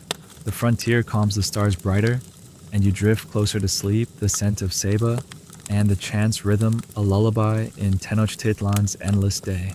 You've left the frontier's scarred trail behind its hope blooms now, a fading memory, and find yourself trudging alongside a sun-warmed trade caravan, snaking through the Aztec Empire around 1460, where the morning air hums with the scent of dust and cacao, and the chatter of traders from distant lands, their voices carrying starlit garden myths across the empire's vast roads. The horizon shimmers with promise, but among the maize-laden baskets, tales of Xochitl marigolds and Tlazolteotl maza are traded like precious wares, their melodies binding communities from Tenochtitlan to Cholula. You're here to witness the trading of these garden myths carried from temple courtyards to far-off markets, their narratives weaving kinship and calm through the Aztec world's endless trails. The jingle of obsidian trinkets and the trader's melodic chants blend into a soothing hum, and you're ready to follow this story commerce. You settle on a woven blanket by a trader's cart, your bare feet sinking into the warm sand, the sunlight catching the dust as you watch a trader, a grizzled man with a feathered cap, offer a cacao hymn to a merchant from Texcoco, his voice chanting a myth of Xochipilli's divine serenity in a flowing Nahuatl. He recites the melody, a map to peace, and the merchant echoes it, their voices a bridge across empires.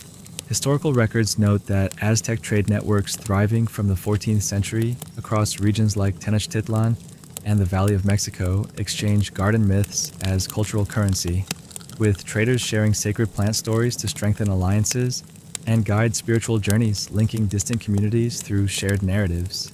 You feel the pulse of this trade, each verse a spark its melody, weaving connections among strangers far beyond the Ottoman calligraphy's verse swaps.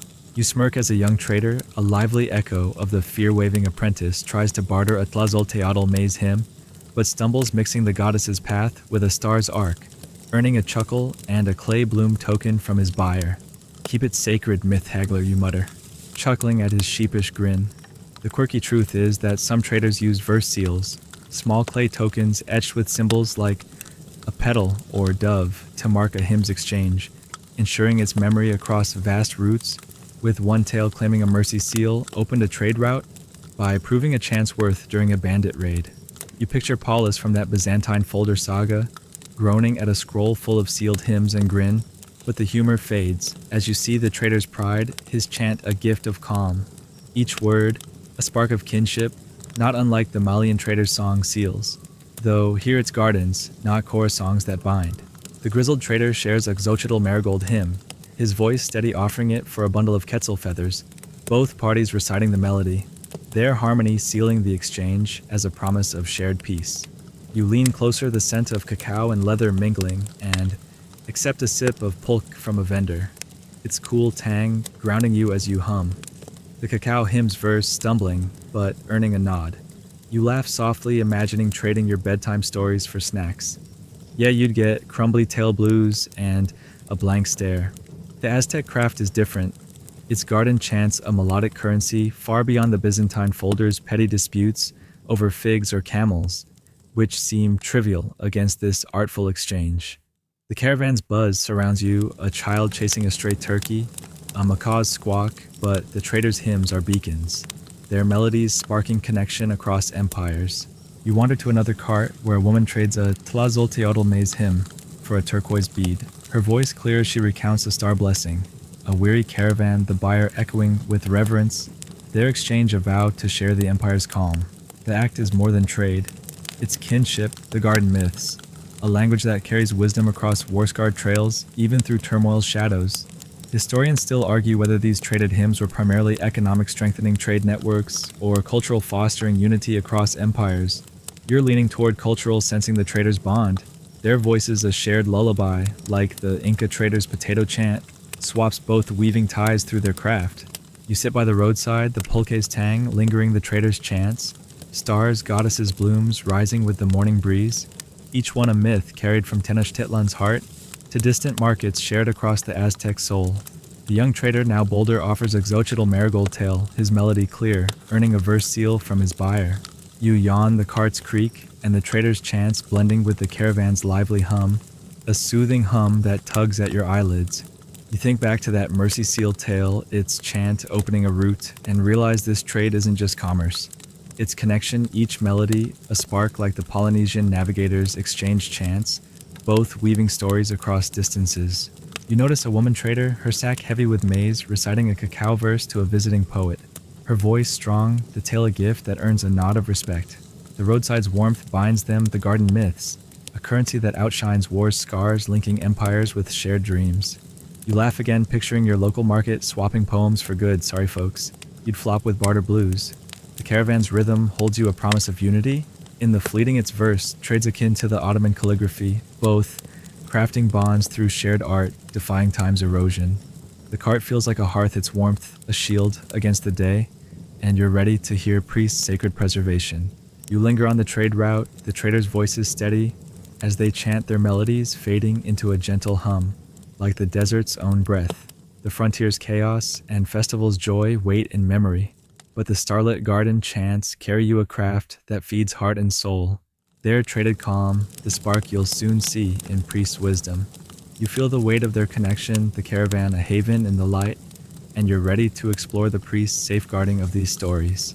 The stars hide above their light, a gentle pull, and you drift closer to sleep, the scent of cacao, and the tale's rhythm, a lullaby in the Aztec Empire's endless day. You've left the caravan's dusty trails behind their traded garden myths, now warm hum, and find yourself seated in a serene temple archive in Tenochtitlan around 1460, where the midday sun filters through stone lattice, casting golden patterns on walls carved with blooming maize. The air carries the faint scent of copal and the distant echo of a temple drum, but within this chamber, revered master priests gather their voices low as they recite sacred hymns of Xochitl marigolds and Tlazolteotl maz, ensuring these soothing gardens endure for future generations. You're here to hear these priests preserve their sacred starlit garden chants, their stewardship of divine narratives, a vital act that binds the Aztec Empire to its spiritual heritage. The rustle of woven mats and the priest's rhythmic chants blend into a soothing hum, and you're ready to feel this reverence. You settle on a woven mat near a stone altar, your bare feet brushing the cool earth floor, the sunlight warming your skin as you watch a master priest, a woman with eyes weathered by countless hymns, lead a cacao hymn, her voice chanting a goddess's journey to divine serenity in a flowing Nahuatl. She recites with deliberate care, her melody a map to rest the other priests, echoing softly their voices, a chorus of memory guiding a young apprentice who listens intently, clutching a clay bloom token. Historical records note that Aztec master priests, central to cultural preservation from the 14th century, across regions like Tenochtitlan and Tlatelolco, served as custodians of sacred gardening, maintaining oral and ritual traditions to ensure their calming wisdom survived for temples and festivals. You feel the weight of this stewardship, each seed a spark its melody, a sacred trust that holds the empire's soul far beyond the Ottoman calligraphy's scribal archives. You smirk as a younger priest, a wise echo of the myth-haggling trader, fumbles a Tlazolteotl maize hymn, mixing a goddess's path with a star's arc, earning a gentle correction and a stifled chuckle from the group. Keep the path, storykeeper, you mutter, chuckling at her nod. The quirky truth is that some priests use pedal seals, small clay markers, etched with symbols like a flower or star, to aid hymn recall, with one story claiming a peace seal, preserved a village's garden chants during a flood. You picture Paulus from that Byzantine folder saga groaning at a scroll full of sealed blooms and grin. But the humor fades as you see the masters focus her chant a sacred duty. Each word a story preserved for the future, not unlike the Malian griot's oral archives, though here it's gardening, not core myths, that endures. The master shifts, now chanting a Xochitl marigold hymn, her voice tracing a Tlatawani's gift of a sacred garden, the others joining in their harmony, a vow to keep the melody alive, passing it to the apprentice who nods with wide eyes. You lean closer, the copal's smoky scent grounding you, and feel the gravity of this preservation. The gardening not just hymns, but a legacy tying the empire to its divine roots, its stars, its dreams. The act is both ritual and responsibility. The priest's voices, ensuring every weary soul finds peace, their wisdom, a shield against time's erosion. Historians still argue whether priest preservation of gardening was primarily practical, ensuring hymn accuracy, or spiritual, honoring the divine's calm. You're leaning toward spiritual, sensing the master's reverence, her chant a prayer to the cosmos like the Inca elders' potato chant preservation, though here it's blooms not tubers that carry the tale. You accept a sip of pulque from a clay cup, its tart tang grounding you, and try humming the cacao hymn, stumbling on the Nahuatl rhythm, earning a kind nod from the apprentice who taps the beat. You laugh softly, imagining archiving your family's stories for posterity. Yeah, you get digital dust blues and a mess. The Aztec craft is different. Its gardens a sacred archive far beyond the Byzantine folders' petty disputes over figs or camels, which seem trivial against this reverence. The archive's quiet surrounds you, a distant bird's call, blending with the chants, the caravan's hum, a faint echo, but the circle feels like a sanctuary, their voices a chorus that holds the past. You glance at the petal seals, their symbols resting beside the master, their marks a guide for her chants, the apprentice studying them with care, learning to preserve the sacred. The younger priest tries again, her Xochitl hymn clearer, her voice steady, earning a nod from the group. You yawn, the sunlight's warmth, and the priest's chants blending with the archive's stillness, a soothing hum that tugs at your eyelids. You think back to that peace-sealed tale, its rhythm saving a village's chants, and realize this preservation isn't just duty. It's devotion, each note a spark, like the Polynesian navigators' memorized verses, both safeguarding stories for the future. The priest's harmony binds them, each tale a thread, their wisdom a tapestry of shared calm. You notice the apprentice, her chant tentative but growing bold, reciting a Tlatzolteotl verse, the master's faint smile, a silent blessing, their work a vow to keep the hymns alive. The archive's warmth binds them, each melody, a shared trust, their voices, the true archive of the empire's art. You laugh again, picturing your local historian preserving old poems. Sorry, pal, you'd flop with archive blues. The circle's rhythm holds you, a promise of endurance in the fleeting, its garden chants, akin to the Ottoman calligraphy, both crafting legacies through shared reverence, defying time's erosion. The altar feels like a hearth its shade a shield against the day, and you're ready to feel the fragile thread of memory. You linger in the archive, the priest's voice is steady, as they chant their melodies, fading into a gentle hum, like the city's own breath. The trade routes and frontier's chaos wait in memory, but the starlit garden chants carry you a craft that feeds heart and soul, their sacred calm, the spark you'll soon see in their fragile memory. You feel the weight of their stewardship, the archive a haven in the light, and you're ready to explore the memory that holds these chants. The stars hide above their light, a gentle pull, and you drift closer to sleep, the scent of copal, and the chant's rhythm, a lullaby in Tenochtitlan's endless day. You're still seated in the sunlit temple archive of Tenochtitlan around 1460, where the midday light spills through stone lattice, bathing the carved maze walls. In a golden glow, the air heavy with the scent of copal, and the distant hum of a bustling city. The master priest's cacao hymn lingers its sacred preservation, a tender memory, but now you sit quietly feeling the fragile thread of memory that holds these starlit garden myths, a delicate chain of voices safeguarding the empire's divine blooms against the erosion of time, war, and upheaval. The rustle of woven mats and the priest's murmured chants blend into a soothing hum, and you're ready to sense the weight of this fleeting legacy.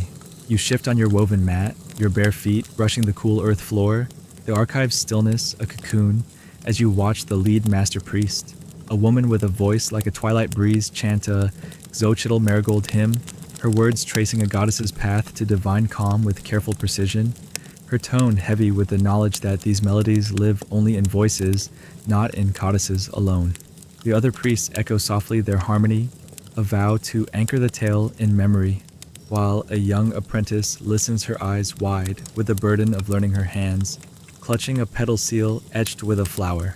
Historical records note that Aztec sacred gardening, thriving from the 14th century across regions like Tenochtitlan and Texcoco, relied heavily on oral memory, with myths preserved through recitation making their narratives a fragile archive carried by voices alone. Unlike the Inca potato chants knotted quipus, but sharing their vulnerability.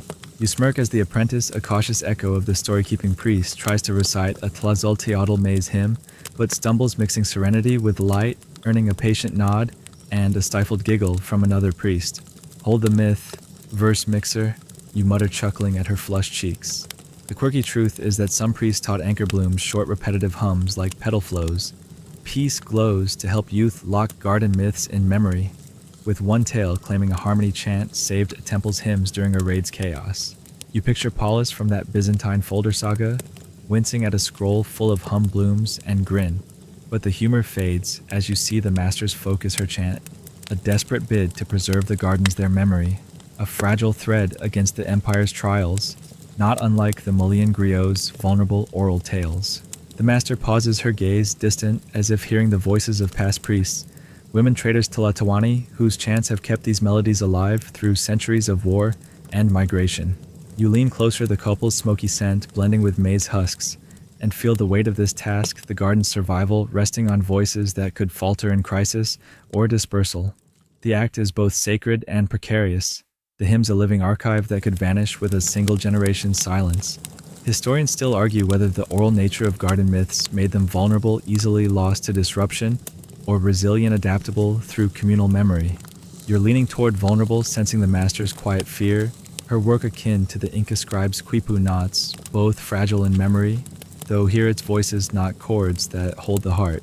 You steady yourself on the mat, the apprentice now chanting a cacao hymn, her voice shaky but determined, practicing to hold the melody in her mind, not just on the master's pedal seals. You laugh softly, imagining memorizing your favorite songs as a kid. Yeah, you get Lyric Lapse Blues and a mess. The Aztec craft is different. Its gardens a fleeting vessel for melodies that soothe sleepless nights, far beyond the Byzantine folder's petty disputes over figs or camels, which seem trivial against this delicate memory. The archive's hush surrounds you, a distant jaguar's growl blending with the priest's voices, the trade caravan's hum, a faint echo, but the circle feels like a sanctuary, their voices a fragile chorus against time. You glance at the petal seals, their symbols deep with meaning resting beside the master. Their marks a guide for the chants, but the true archive is the voices a chain as delicate as a desert breeze. The master pauses, offering a nod to the apprentice, her eyes heavy with the burden of memory. The garden's a treasure she fears losing. You yawn, the sunlight's warmth, and the murmured hymns blending with the archive's stillness, a soothing hum that tugs at your eyelids. You think back to that harmony chant tale, its verses saving a temple's legacy, and realize this memory isn't just preservation. It's survival, each note, a spark like the Polynesian navigator's oral chants, both clinging to life through voices. You notice the apprentice, her chant steadier now, reciting the Tlazolteotl without error, the master's faint smile a silent blessing, their work a vow to keep the melodies alive. The archive's warmth binds them, each tale a fragile link, their voices the true archive of the empire's art. You laugh again, picturing your local librarian memorizing Aztec garden myths. Sorry pal, you'd flop with memory skip blues. The circle's rhythm holds you a promise of endurance, in the fleeting its garden chants akin to the Ottoman calligraphy, both crafting legacies through shared memory, defying time's erosion. The altar feels like a hearth, its shade a shield against the day, and you're ready to face the shadow of conquest. You linger in the archive, the priest's voice is steady, as they chant their melodies fading into a gentle hum, like the city's own breath. The trader's routes and frontier's chaos wait in memory, but the starlit garden chants carry you a craft that feeds heart and soul, their fragile memory, the spark you'll soon see threatened by conquest's tide. You feel the weight of their vulnerability, the archive, a haven in the light, and you're ready to see how change challenges these stories. The stars hide above their light, a gentle pull, and you drift closer to sleep, the scent of copal, and the chant's rhythm, a lullaby in Tenochtitlan's endless day. You've left the temple archive's sunlit serenity behind its petal seals, now a tender echo, and find yourself slipping into a grand imperial court in Tenochtitlan around 1519, where the once vibrant starlit garden myths are cloaked in unease, the air heavy with the scent of burning copal, and the distant murmur of Spanish voices, Cortes men encroaching beyond the city's canals. The stone halls gleam with jade mosaics, but the court feels tense, its priests wary of conquest's threat to sacred Xochitl marigolds and Tlazolteotl maize. Hymns their melodies at risk of being silenced by foreign decrees and Christian crosses. You're here to see the shadow of conquest, how these divine garden lullabies face disruption, their survival hanging by the fragile thread of memory in a world reshaped by colonial upheaval. The distant clink of obsidian and a whispered chant blend into a somber hum, and you're ready to feel this struggle. You edge into the court's shadowed corner, your bare feet silent on the cool stone, the torchlight casting flickers on intricate carvings as you find a small group of priests huddled around a low altar, their faces taut with resolve. A master priestess, her eyes fierce with defiance, chants a cacao hymn in a hushed Nahuatl, her voice barely audible to avoid Spanish ears, weaving a myth of a goddess enduring a storm to find peace. Historical records note that the Spanish conquest beginning in 1519 disrupted Aztec sacred gardening across regions like Tenochtitlan and Tlatelolco, with colonial authorities imposing Christian practices and burning codices threatening the oral and ritual traditions of garden myths. You feel the weight of this threat, each bloom a spark, its melody, a flickering flame against encroaching loss far beyond the Ottoman calligraphy's reformist struggles. You smirk as a young apprentice, a cautious echo of the verse mixing youth tries to join the chant, but whispers too loudly his Xochitl marigold hymn, drawing a hushed warning from the priestess, his wide eyes reflecting the torch's glow. Keep it soft, shadow chanter, you mutter, chuckling at his quick nod. The quirky truth is that some priests hid their garden myths in veiled blooms, blending sacred hymns into mundane planning instructions to evade colonial scrutiny, preserving their melodies in secret. One tale claims a peace bloom hymn kept a village's rituals alive during a missionary purge. You picture Paulus from that Byzantine folder saga, groaning at a scroll full of covert blooms and grin, but the humor fades as you see the priestess's tension, her hymn a fragile thread, its melody a quiet rebellion against Spanish decrees, not unlike the Inca farmers' hidden potato chants under colonial rule. The priestess's voice lowers, now chanting a Tlazolteotl maize tale, her melody barely audible, syncing with a faint breeze's rhythm, the group echoing softly, their voices a secret vow to keep the gardens alive. You lean closer, the torch's faint warmth battling the hall's chill, and feel the urgency of this act, the myths, not just hymns but a lifeline, their music a whisper of Aztec identity, in a court under conquest siege. The court is a refuge, its shadows hiding the chanters from prying ears, yet the weight of change presses in a distant Spaniard's voice, echoing from the halls.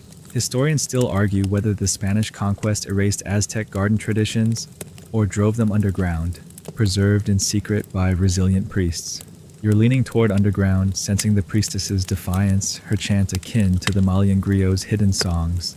Under foreign pressure, both guarding their soul through stealth. You steady yourself against a carved pillar, the priestess's chant unwavering now, weaving a Nash script verse, its quick blooms disguised as a harvest record. The group's voices soft but resolute, guarding the melody from colonial eyes. You laugh softly, imagining hiding your favorite playlist from a nosy boss. Yeah, you'd get covert track blues and caught. The Aztec craft is different. Its gardens, a secret fortress far beyond the Byzantine folder's petty disputes over figs or camels, which seem trivial against this fight for heritage. The court's tension surrounds you, a conquistador's bootstep, fading in the distance, but the torch holds firm the priestess's voice, a thread of light in the dark. You glance at the group, their chants, goddesses' stars, blooms barely whispered, each one a fragile defiance shared among the huddled few. The apprentice recites his Xochitl hymn again, quieter now, his voice a spark of hope, drawing a nod from the priestess, her eyes unyielding. You yawn, the torches flicker, and the whispered chants, blending with the court's hushed fear, a soothing hum that tugs at your eyelids despite the strain. You think back to that peace bloom hymn, its secrecy a lifeline, and realize these gardens aren't just myths. Their resistance, each seed a spark like the Polynesian navigator's secret chants, both preserving their soul through stealth. You notice an older priest, his cloak tight, joining the chant, his voice faint but firm, the Tlazolteotl verse a shared vow against conquest's shadow. The priestess's voice never falters her melody, a gift that outshines the court's peril binding this tiny refuge. You laugh again, picturing your local band, hiding songs from a new trend, sorry mates, you'd flop with band beat blues. The court's rhythm holds you a promise of survival. In the fleeting its garden chants, akin to the Ottoman calligraphy, both crafting hope through whispered art, defying time's erosion. The altar feels like a hearth, its warmth a shield against the night, and you're ready to see the empire's resilience shine. You linger in the court, the priestess's voice steady as she chants, the verses fading into a gentle hum, like the city's own breath. The conquest threat looms beyond, but the starlit garden chants carry you a craft that feeds heart and soul, their defiance the spark you'll soon see in their resilience. You feel the weight of their struggle, the court a haven in the dark, and you're ready to witness their enduring spirit. The stars hide above their light, a gentle pull, and you drift closer to sleep, the scent of copal, and the chant's rhythm, a lullaby in Tenochtitlan's endless night. You're still crouched in the shadowed corner of the imperial court in Tenochtitlan, around 1519, where the evening air hums with the faint clink of obsidian beads and the soft glow of a torch, its light barely piercing the tension of Spanish murmurs, echoing beyond the jade-carved halls. The threat of conquest lingers with Cortez's men pushing Christian rites, yet within this refuge, a small group of priests chant softly their Xochitl marigold and Tlazolteotl's hymns, a defiant heartbeat against the risk of erasure. You're here to witness their resilience, how these Aztec priests reclaim their sacred starlit gardens, preserving the myths of divine paths and imperial serenity through secrecy and spirit, ensuring their legacy endures. The flicker of torches and the priest's whispered verses blend into a soothing hum, and you're ready to feel their enduring strength. You edge closer to the low altar, your bare feet silent on the cool stone, its chill a fragile shield against the court's tension. As you watch the master priestess, her eyes like a desert storm, chant a cacao hymn in a hushed Nahuatl, her voice low to evade Spanish ears, recounting a goddess's triumph over hardship. Her melody, a veiled bloom disguised as a planting note, guides the group's quiet echoes, their voices a vow to keep the empire's soul alive. Historical records note that despite the Spanish conquest beginning in 1519, Aztec priests, particularly in regions like Tenochtitlan and Tlatelolco, preserved garden myths in secret gatherings defying colonial suppression to maintain their heritage through oral and hidden ritual traditions. You feel the weight of their courage, each seed a spark its melody, a rebellion against cultural loss, not unlike the Ottoman calligraphy's defiance under reformist pressures. You smirk as the young apprentice, that shadow-chanting verse mixer, tries to mimic the Xochitl hymn, but stumbles his whisper too eager, earning a gentle hush from an older priest, his eyes wide with determination. Keep it steady, star whisperer. You mutter, chuckling at his quick nod. The quirky truth is that some priests' embedded myth blooms in their garden chants, subtle planning patterns like pea sways, light stays to signal a hidden sacred tale within a mundane task fooling colonial overseers. One tale claims a trail bloom preserved a temple's hymns through a forced Christian planting. You picture Paulus from that Byzantine folder saga groaning at a scroll full of cued blooms and grin, but the humor fades as you see the priestess's focus, her chant a lifeline, its melody, a shield against conquest's erasure, echoing the Inca farmers' hidden potato chants under Spanish rule. The priestess's voice strengthens now, weaving a Tlazolteotl maze tale, her melody syncing with a faint night breeze, the group's voices joining in a quiet chorus, their harmony a vow to reclaim their heritage, despite the Spanish murmurs beyond. You lean in the torch's glow, warming your face, and feel the power of this resilience. The garden's not just hymns, but a testament to Aztec identity, their music a whispered defiance in a world of cultural upheaval. The act is both resistance and renewal, the chant's rhythms tying the group to their ancestors, their faith, their empire. Historians still argue whether this resilience stemmed from cultural pride, preserving Aztec identity, or survival, ensuring myths for future devotees. You're leaning toward pride, sensing the priestess's unyielding spirit, her chant akin to the Malian griot's defiance, both holding fast through adversity, though here it's gardens, not chorus songs that carry the heart. You brace against a carved pillar, the priestess's chant, unwavering now weaving a Nash script verse, its quick blooms disguised as a harvest log. The group's voice is steady, guarding the melody from Spanish ears. You laugh softly, imagining hiding your favorite books from a nosy roommate. Yeah, you get sneaky page blues and busted. The Aztec craft is different. Its gardens a fortress of memory far beyond the Byzantine folder's petty disputes over figs or camels, which seem trivial against this fight for heritage. The court's secrecy surrounds you, a distant conquistador's call, fading, but the priests' voices hold firm their melody, a thread of light in the dark. You glance at the group, their chants, goddesses, stars. Blooms whispered, but fierce each one, a silent stand shared among the huddled few. The older priest, his cloak adorned with quetzal feathers, joins the cacao chant, his voice resolute, drawing a nod from the priestess, their bond forged in defiance. You yawn, the torches flicker, and the murmured verses blending with the court's hushed tension, a soothing hum that tugs at your eyelids. You think back to that trail bloom chant, its secrecy a lifeline, and realize this resilience isn't just survival. Its legacy, each seed a spark like the Polynesian navigators' hidden chants, both guarding their soul through stealth. You notice the young apprentice, his chant softer now, leading a xochitl verse with care, his voice a spark of hope, learning to carry the tradition forward. The priestess's melody never falters her hymn, a gift that outshines conquest's shadow, binding this fragile refuge. You laugh again, picturing your local poet smuggling tales past a band, sorry mate. You'd flop with censored rhyme blues. The court's rhythm holds you a promise of endurance, in the fleeting its garden chants akin to the Ottoman calligraphy, both crafting hope through secret art, defying time's erosion. The altar feels like a hearth, its warmth a shield against the night, and you're ready to hear these gardens echo in today's world. You linger in the court, the priestess's voice steady, as she chants, the verses fading into a gentle hum, like the city's own breath. The conquest threat looms beyond, but the starlit garden chants carry you a craft that feeds heart and soul, their resilience the spark you'll soon see in modern echoes. You feel the weight of their defiance, the court a haven in the dark, and you're ready to explore their lasting legacy. The stars hide above their light, a gentle pull, and you drift closer to sleep, the scent of copal, and the chant's rhythm, a lullaby in Tenochtitlan's endless night. You've left the imperial court's shadowed chants behind their resilient garden myths, now a distant memory, and find yourself seated in a vibrant cultural center, perhaps in Mexico City, or a global hub like Los Angeles in May 2025, where the air hums with the scent of copal incense and the soft glow of digital screens displaying ancient Aztec codices.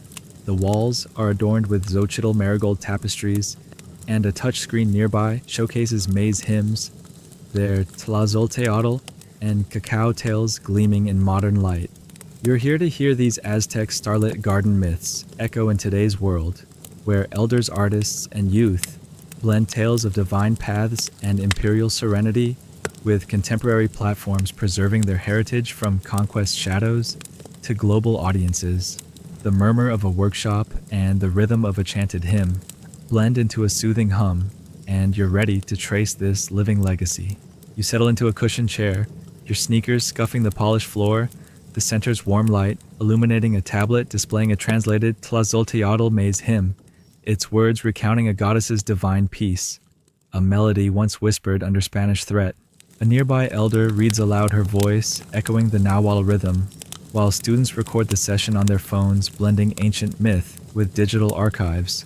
Historical records note that since the 20th century, Aztec garden traditions have been revived through cultural preservation efforts, with communities in regions like Mexico City and Oaxaca inspiring modern exhibitions and digital projects across the globe, reclaiming chants suppressed by colonial rule. You feel the vibrancy of this revival, each tale, a spark its melody, a thread linking ancient courts to today's centers far beyond the Ottoman calligraphy's modern echoes. You smirk as a teenage volunteer, a tech-savvy echo of the star-whispering apprentice tries to share the Xochitl Marigold hymn on a podcast, but flubs the pronunciation, giggling as her friend corrects her with a grin. "Keep it ancient, pod chanter," you mutter, chuckling at her playful shrug. The quirky truth is that some cultural centers host garden jams where youth remix maize hymns with traditional instruments like the huehuetel drum, blending cacao verses with ambient tracks, with a 2024 Mexico City event's Sacred Beat going viral, inspiring global audiences to explore Aztec heritage. You picture Paulus from that Byzantine folder saga, groaning at a scroll full of podcasted blooms and grin, but the humor fades as you see the elder's pride, her reading a living echo. Its melody, a bridge across centuries, not unlike the Malian griot's modern core revivals.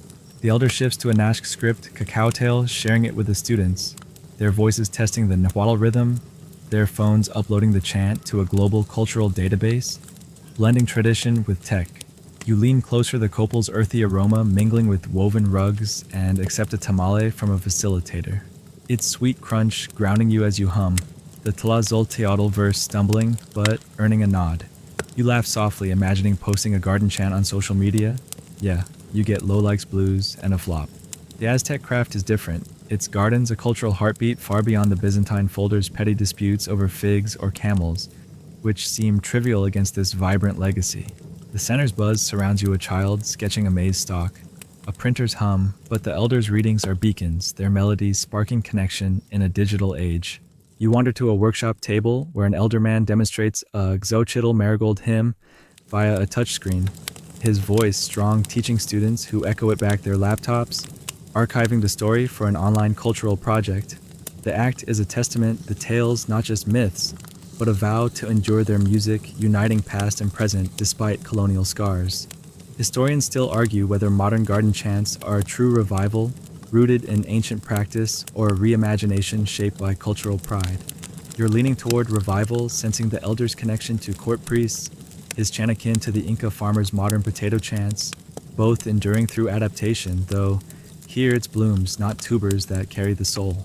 You sit by the table, the tamale's sweetness lingering the elder's chants, goddesses, stars, blooms rising with the center's quiet. Each one a verse carried from ancient courts to today's archives shared across classrooms and screens. The teenage volunteer, now bolder, posts a cacao clip, her chant syncing with a beat drawing likes from afar. You yawn, the rugs rustle, and the elder's chants blending with the hum of a nearby fan, a soothing hum that tugs at your eyelids.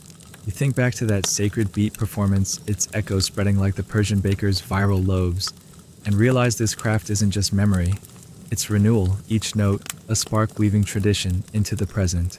You notice a student reciting a Tlazolteotl tale via a voice app, her voice clear, the elder nodding, their exchange a vow to keep the myths alive. The center's warmth binds them, each tale a shared story, their voices a legacy that carries the empire's heart. You laugh again, picturing your local book club chanting Aztec myths. Sorry folks, you'd flop with jumbled verse blues. The center's rhythm holds you a promise of continuity. In the fleeting, its garden chants akin to the Ottoman calligraphy, both crafting bonds through shared art, defying time's erosion. The table feels like a hearth, its warmth a shield against the day, and you're ready to compare this craft to modern agricultural tools. You linger in the center, the elder's voice steady, as she chants the verses fading into a gentle hum, like the city's own breath. The conquest shadows and ancient caravans wait in memory, but the starlit garden chants carry you, a craft that feeds heart and soul, their modern echoes, the spark you'll soon see in today's tools. You feel the weight of their resilience, the center a haven in the light, and you're ready to explore how technology meets these myths. The stars hide above their light, a gentle pull, and you drift closer to sleep, the scent of copal, and the chant's rhythm, a lullaby in Tenochtitlan's endless day. You're still nestled in the vibrant cultural center, perhaps in Mexico City or Los Angeles in May 2025, where the air hums with the scent of copal incense and the faint glow of digital screens displaying ancient Aztec codices. The quiet chatter of students and the soft rustle of woven rugs filled the space. But your attention is drawn to a touchscreen tablet, showcasing a Tlazolteotl maize hymn, its sacred rhythm blending with the buzz of a nearby agricultural app, rendering planting patterns in real time. You're here to compare these timeless Aztec starlit garden myths to modern agricultural tools as elders and youth weave tales of divine paths, with precision farming AI tools and digital platforms balancing tradition with today's technology. The clack of keyboards and the murmur of a narrated myth blend into a soothing hum, and you're ready to feel this fusion. You settle back into your cushioned chair, your sneakers brushing the polished floor, the center's light warming you as you watch an elder woman, her voice a gentle echo of the imperial court, read a Xochitl marigold hymn from a translated codex, her cadence echoing the Nahuatl rhythm, while she adjusts a farming app on her tablet, its data syncing with the hymn's divine serenity. Historical records note that since the 21st century, Aztec garden traditions have been integrated into modern agriculture with apps and AI-driven tools, recreating sacred planting patterns like Xochitl and cacao for farmers in regions like Oaxaca and beyond, blending their calming myths with technologies like drone mapping and soil sensors to preserve and share heritage globally. You feel the tension of this blend, each verse a spark its melody, teetering between ancestral wisdom and digital precision far beyond the Ottoman calligraphy's tech-aided revivals. You smirk as the teenage volunteer, that pod-chanting star whisperer, tries to sync a cacao hymn to an app's drone planning simulation, but fumbles the alignment, earning a playful nudge from a friend. "Keep it mythic, tech tangler," you mutter, chuckling at her grin. The quirky truth is that some farming apps now feature myth mode, layering ambient sounds like Hue-Whittle drums or maze rustles with digital planting guides, with a 2024 app syncing a Tlazolteotl hymn to automated irrigation patterns gaining traction in rural cooperatives.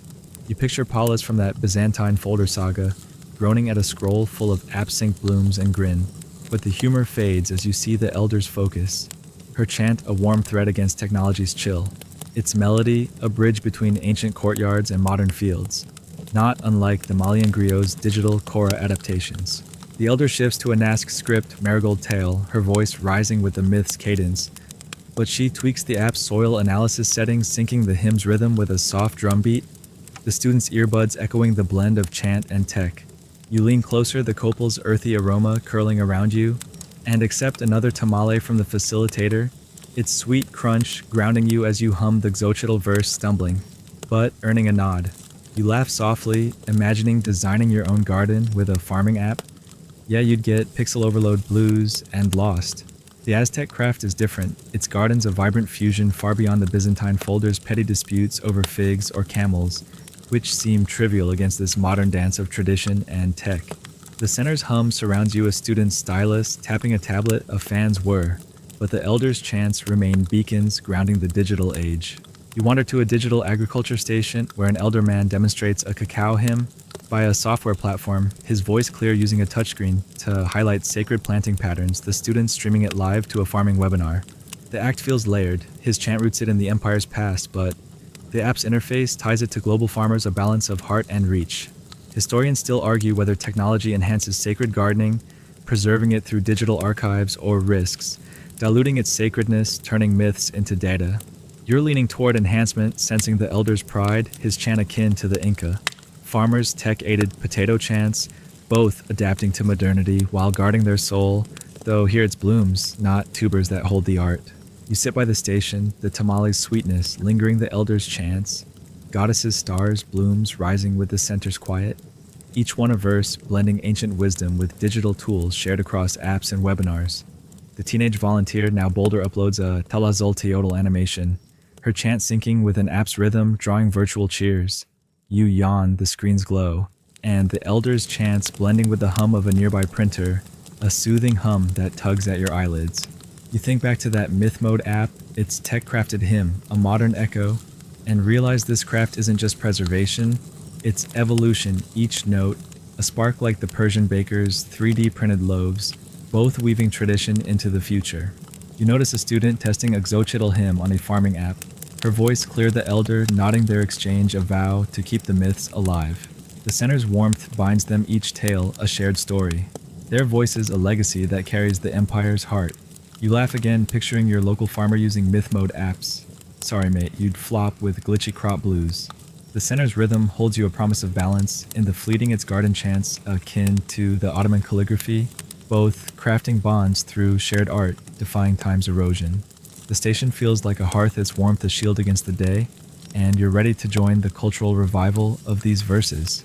You linger in the center, the elder's voice steady, as she chants, the verses fading into a gentle hum, like the city's own breath. The conquest shadows and ancient courts wait in memory, but the starlit garden chants carry you a craft that feeds heart and soul. their tech-enhanced echoes the spark you'll soon see in their revival. You feel the weight of their adaptation, the center a haven in the light, and you're ready to explore the resurgence of these soothing myths. The stars hide above their light, a gentle pull, and you drift closer to sleep, the scent of copal, and the chant's rhythm, a lullaby in Tenochtitlan's endless day. You've left the cultural center's cozy warmth behind its digital garden myths, now a gentle echo, and find yourself standing in a sunlit festival plaza, perhaps in Mexico City, or a global hub like Chicago in May 2025, where a cultural festival pulses with the rhythm of huehuetel drums and the scent of copal-infused tamales and cacao drinks. The crowd gathers around a stage where elders, artists, and youth unite in a revival of Aztec starlit gardens, their Xochitl marigolds, and Tlazolteotl maize hymns, soaring a testament to the resurgence of this ancient craft. You're here to join this revival, where myths once whispered in secret against Spanish conquest sing boldly again, weaving the empire's past into the present through performances, workshops, and shared melodies across global communities.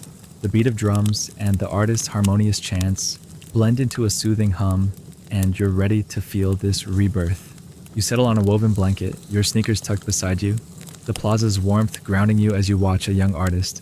Her eyes bright with passion lead a cacao hymn in a translated Nahuatl rhythm, chanting a goddess's triumph over hardship. She guides a group of students who echo her with focus, their smartphones recording the myth for a digital archive, while elders nod their voices, weaving in blending tradition with a buzz of modern tools. Historical records note that since the late 20th century, Aztec starlit garden traditions have seen a cultural revival, sparked by global interest and preservation efforts, with festivals in regions like Mexico City reclaiming hymns from colonial suppression for modern audiences.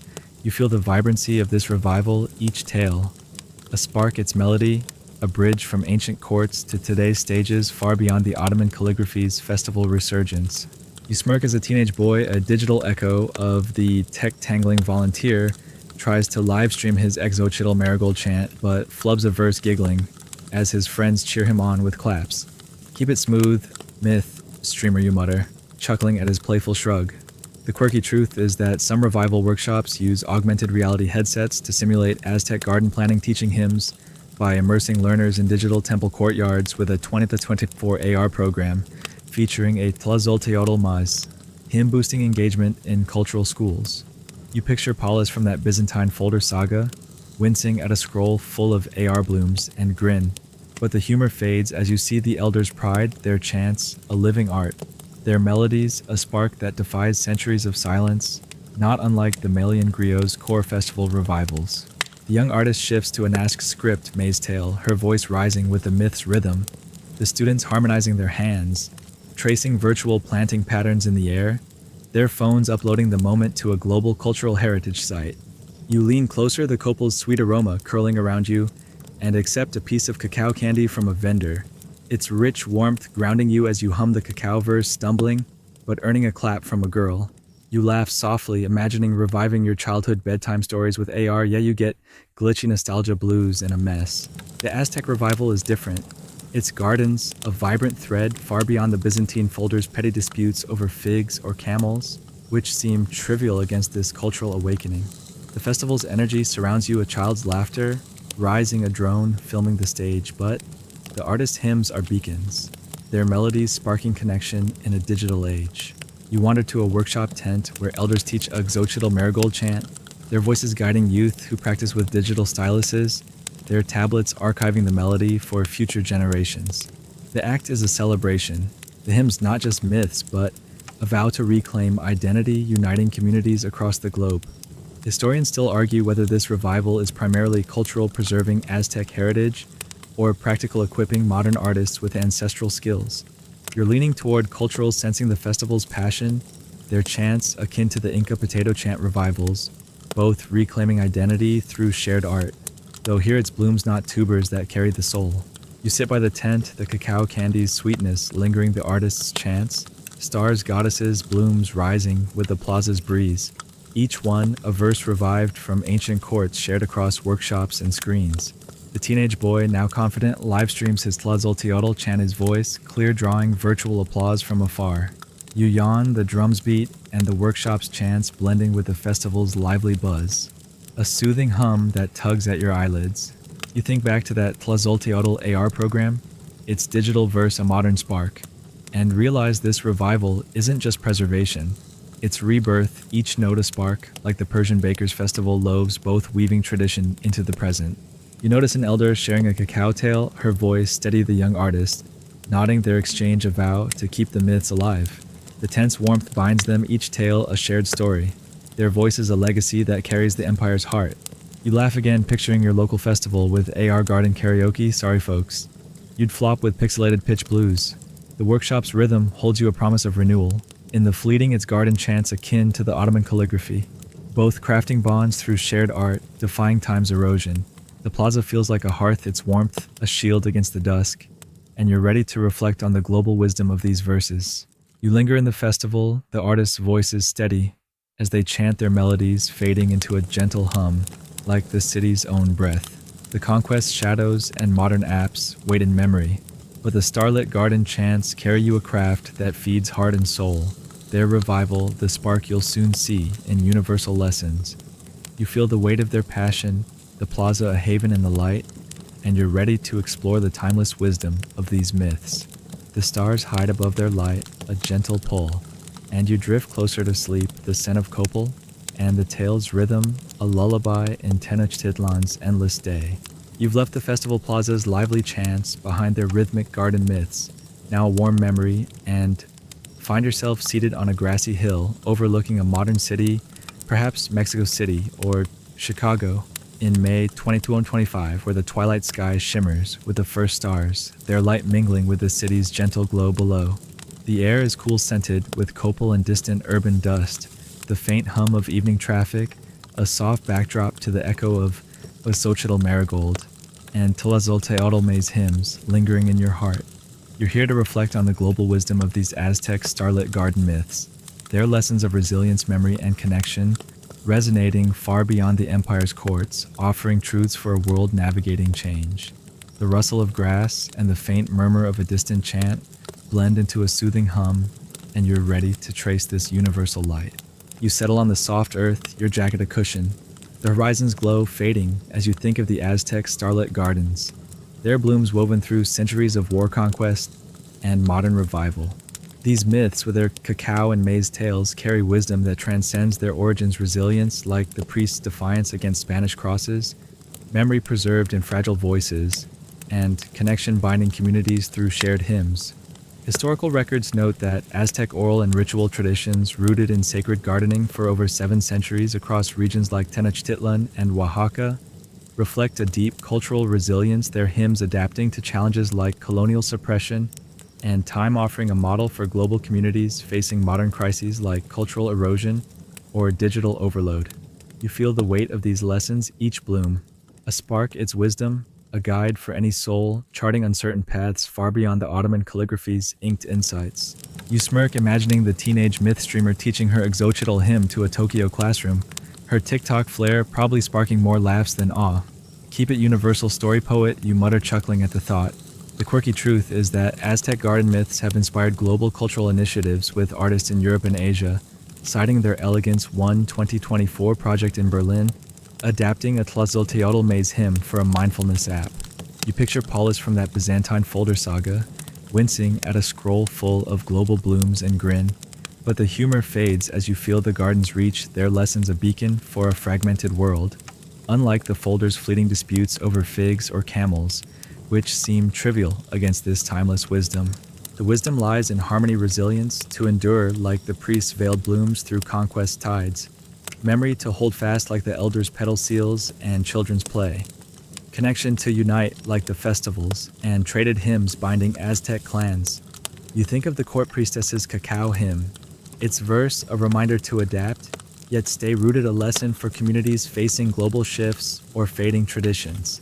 In a world of fleeting trends and digital noise, this wisdom feels vital, a call to weave art into survival, to listen to the past. Historians still argue whether the garden's lessons are universal, applicable globally, or tied to the Aztecs' unique culture, a treasure not easily shared. You're leaning toward universal feeling, their truths echo in every struggle to endure, like the Inca potato chants shared stories, both guiding through communal bonds, though here it's blooms, not tubers that carry the heart. You lean back the stars, brightening their patterns, a map the Aztec priests wove into eternity, a reminder of humanity's shared sky. The modern revival, with its AR workshops and podcasted hymns, shows adaptation without loss, a lesson for societies balancing tech and tradition. You laugh softly, imagining applying this wisdom to your life. Yeah, you'd be humming work stress blues and stuck. The Aztec craft is a gift, its lessons of memory and connection, a guide where the Byzantine folder's rigid system crumbled. You think back to that Berlin Tillazolteotl app, its chant a global spark, and see the hymn's heart, a way to navigate life's storms with grace uniting us all. The hill's silence wraps you broken by a distant car's hum. The gardens echo a memory in your soul. You picture the festival, the young girl's bold cacao hymn, the elders' proud nod, and feel their wisdom ripple outward to classrooms. Festivals, hearts, wherever people seek to endure and connect. You yawn, the breezes whisper, and the stars' quiet glow, blending with the city's faint hum, a soothing hum that pulls you deeper. The garden's lessons are a bridge linking Aztec priests to your world, a reminder to hold memory tight, to weave art into survival, no matter the tempest, like the Malian griot's core verses. You glance at the city below, where lights gleam their garden chants, echoing across borders ready for journeys yet to come. The stars feel closer, their light, a universal map, tying you to the empire, to ancestors, to all who sow the night's myths. You feel a pang remembering the Byzantine folder's fall, but the garden melodies endure their resilience, a beacon in your heart. You laugh again, picturing botching a Xochitl chant at a campfire. Sorry, storyteller, I'm no bloom chanter. The chant's echo holds you its wisdom, a promise of guidance. You linger on the hill, the artist's voices, a distant hum in your memory, their verses fading into the twilight's gentle breath. The world stretches vast, its challenges unending, but the Aztec starlit garden's wisdom lights a path for all who listen, carrying us where others might falter. You feel the weight of their lessons, the hill, a haven in the dusk, and you're ready to hear the timeless voice of this craft. The stars guide you, their light, a gentle pull, and you drift closer to sleep, the scent of copal, and the chant's rhythm, a lullaby in Tenochtitlan's endless night. You're still perched on the grassy hill overlooking the modern city, perhaps Mexico City, or in Chicago in May 2025, the twilight deepening into a velvet night, where stars blaze above their patterns, a celestial score mirrored in the city's gentle glow below. The air is cool-scented with copal and distant urban dust, the faint hum of traffic carrying whispers of Xochitl marigold, and Tlazolteotl maze hymns from the festival's revival. You're here to connect the past starlit melodies to future dreams, the timeless voice of these Aztec garden myths, weaving a thread from ancient imperial courts to generations yet to sow their sacred blooms. The rustle of grass and the soft hum of a distant chant blend into a soothing cadence, and you're ready to feel this eternal flow. You settle deeper into the earth, your jacket, a soft cradle, the stars' light, a gentle guide as you think of the Aztec starlit gardens, their hymns of cacao and Nash script chanted through centuries of war conquest and digital rebirth. This craft speaks across time, resilience against cultural tides, memory preserved in voices, hope for a world where tradition and innovation weave together. Historical records note that Aztec oral and ritual traditions, rooted in sacred gardening for over 7 centuries across regions like Tenochtitlan and Oaxaca, have endured through adaptation, their hymns surviving suppression to inspire modern audiences and beyond, a testament to cultural continuity. You feel the timelessness of this voice, each tale a spark its melody, binding the past imperial courts to the future's dreams, guiding through uncertainty like a starlit path, far beyond the Ottoman calligraphy's enduring legacy. You smirk, imagining the teenage myth streamer teaching her Xochitl hymn to her own children someday. Perhaps with a holographic app projecting marigold patterns, her Instagram filters long faded, but her melody alive. Keep it timeless, verse weaver, you mutter, chuckling at the thought. The quirky truth is that modern cultural leaders envision smart garden archives where AI aids communities by suggesting hymn variations, with a 2024 prototype syncing a Tlazolteotl melody to real-time translations for global audiences. You picture Paulus from that Byzantine folder saga, wincing at a scroll full of AI-guided blooms, and grin. But the humor softens as you feel the garden's eternal voice, their seeds a bridge from ancient festivals to future gatherings like the Malian griot's chorus songs, linking past to present, though here it's blooms, not strings that carry the soul. The The timeless voice sings of connection to the divine, the stars each other a lesson for a world racing toward disconnection. You think of the festival's cacao hymn, its verse a promise to endure and see its hope. A future where storytellers like the center's youth carry these melodies, blending them with tech to weave new dreams. The resilience of this craft, from hidden imperial courts to AR apps, offers a vow that memory and community can outlast any storm. Historians still argue whether Aztec garden myths will remain a living art shaping future dreams, or become a cherished relic, preserved but static. You're leaning toward living art, feeling the festival's spark. Its hymns, akin to the Inca potato chants, Eternal Heart, both guiding through adaptation, though here it's gardening, not tubers, that endures. You lean back the stars, blazing their map, a mirror of the garden myth's chants, a reminder that every hymn from Xochitl to Tlazolteotl is a gift across time. The modern revival, with its garden jams and live-stream tales, shows a future where stories live in schools, homes, and hearts, a hope for generations to come. You laugh softly, imagining your own future. Yeah, you be mumbling app crash blues instead of a starry myth. The Aztec craft is a beacon, its voice a reminder to hold traditions tight while embracing change, a wisdom that outshines the Byzantine folder's fragile disputes, lost to chaos while these garden hymns endure. The hill's silence enfolds you, broken by a distant owl's call. The garden's echo, a memory in your soul. You picture the festival, the young girls' steady Nash script chant the elders' trust, and feel their voice ripple forward to future artists, poets, dreamers, all chanting the night's myths. You yawn the breeze's whisper, and the stars glow, blending with the city's faint hum, a soothing hum that pulls you deeper. You think of that Tlazolteotl AI prototype, its spark carried through time, and see the garden's timeless heart, a melody of hope connecting past to future, empire to world, like the Polynesian navigator's river of song. You glance at the city below, where lights gleam, their garden chants echoing into tomorrow, ready for journeys yet unseen. The stars feel alive, their light, a universal map tying you to the Aztec priests, to ancestors, to futures unborn. You feel a pang remembering the Byzantine folder's fall, but the garden melodies endure their resilience, a beacon in your heart. You laugh again, picturing botching a cacao chant in your backyard. Sorry, storyteller, I'm no myth chanter. The chant's echo holds you its voice, a promise of guidance. You linger on the hill, the artist's voices, a gentle hum in your memory, their verses fading into the night's soft breath. The world stretches vast, its puzzles unending, but the Aztec starlit garden's timeless voice lights a path for all who listen, carrying us where others might falter. You feel the weight of their hope, the hill a haven in the dark, and you're ready to drift into dreams carried by this celestial song. The stars guide you, their light, a gentle pull, and you sink closer to sleep, the scent of copal, and the chant's rhythm, a lullaby in Tenochtitlan's endless night. You're resting on the grassy hill overlooking the modern city, perhaps Mexico City or Chicago.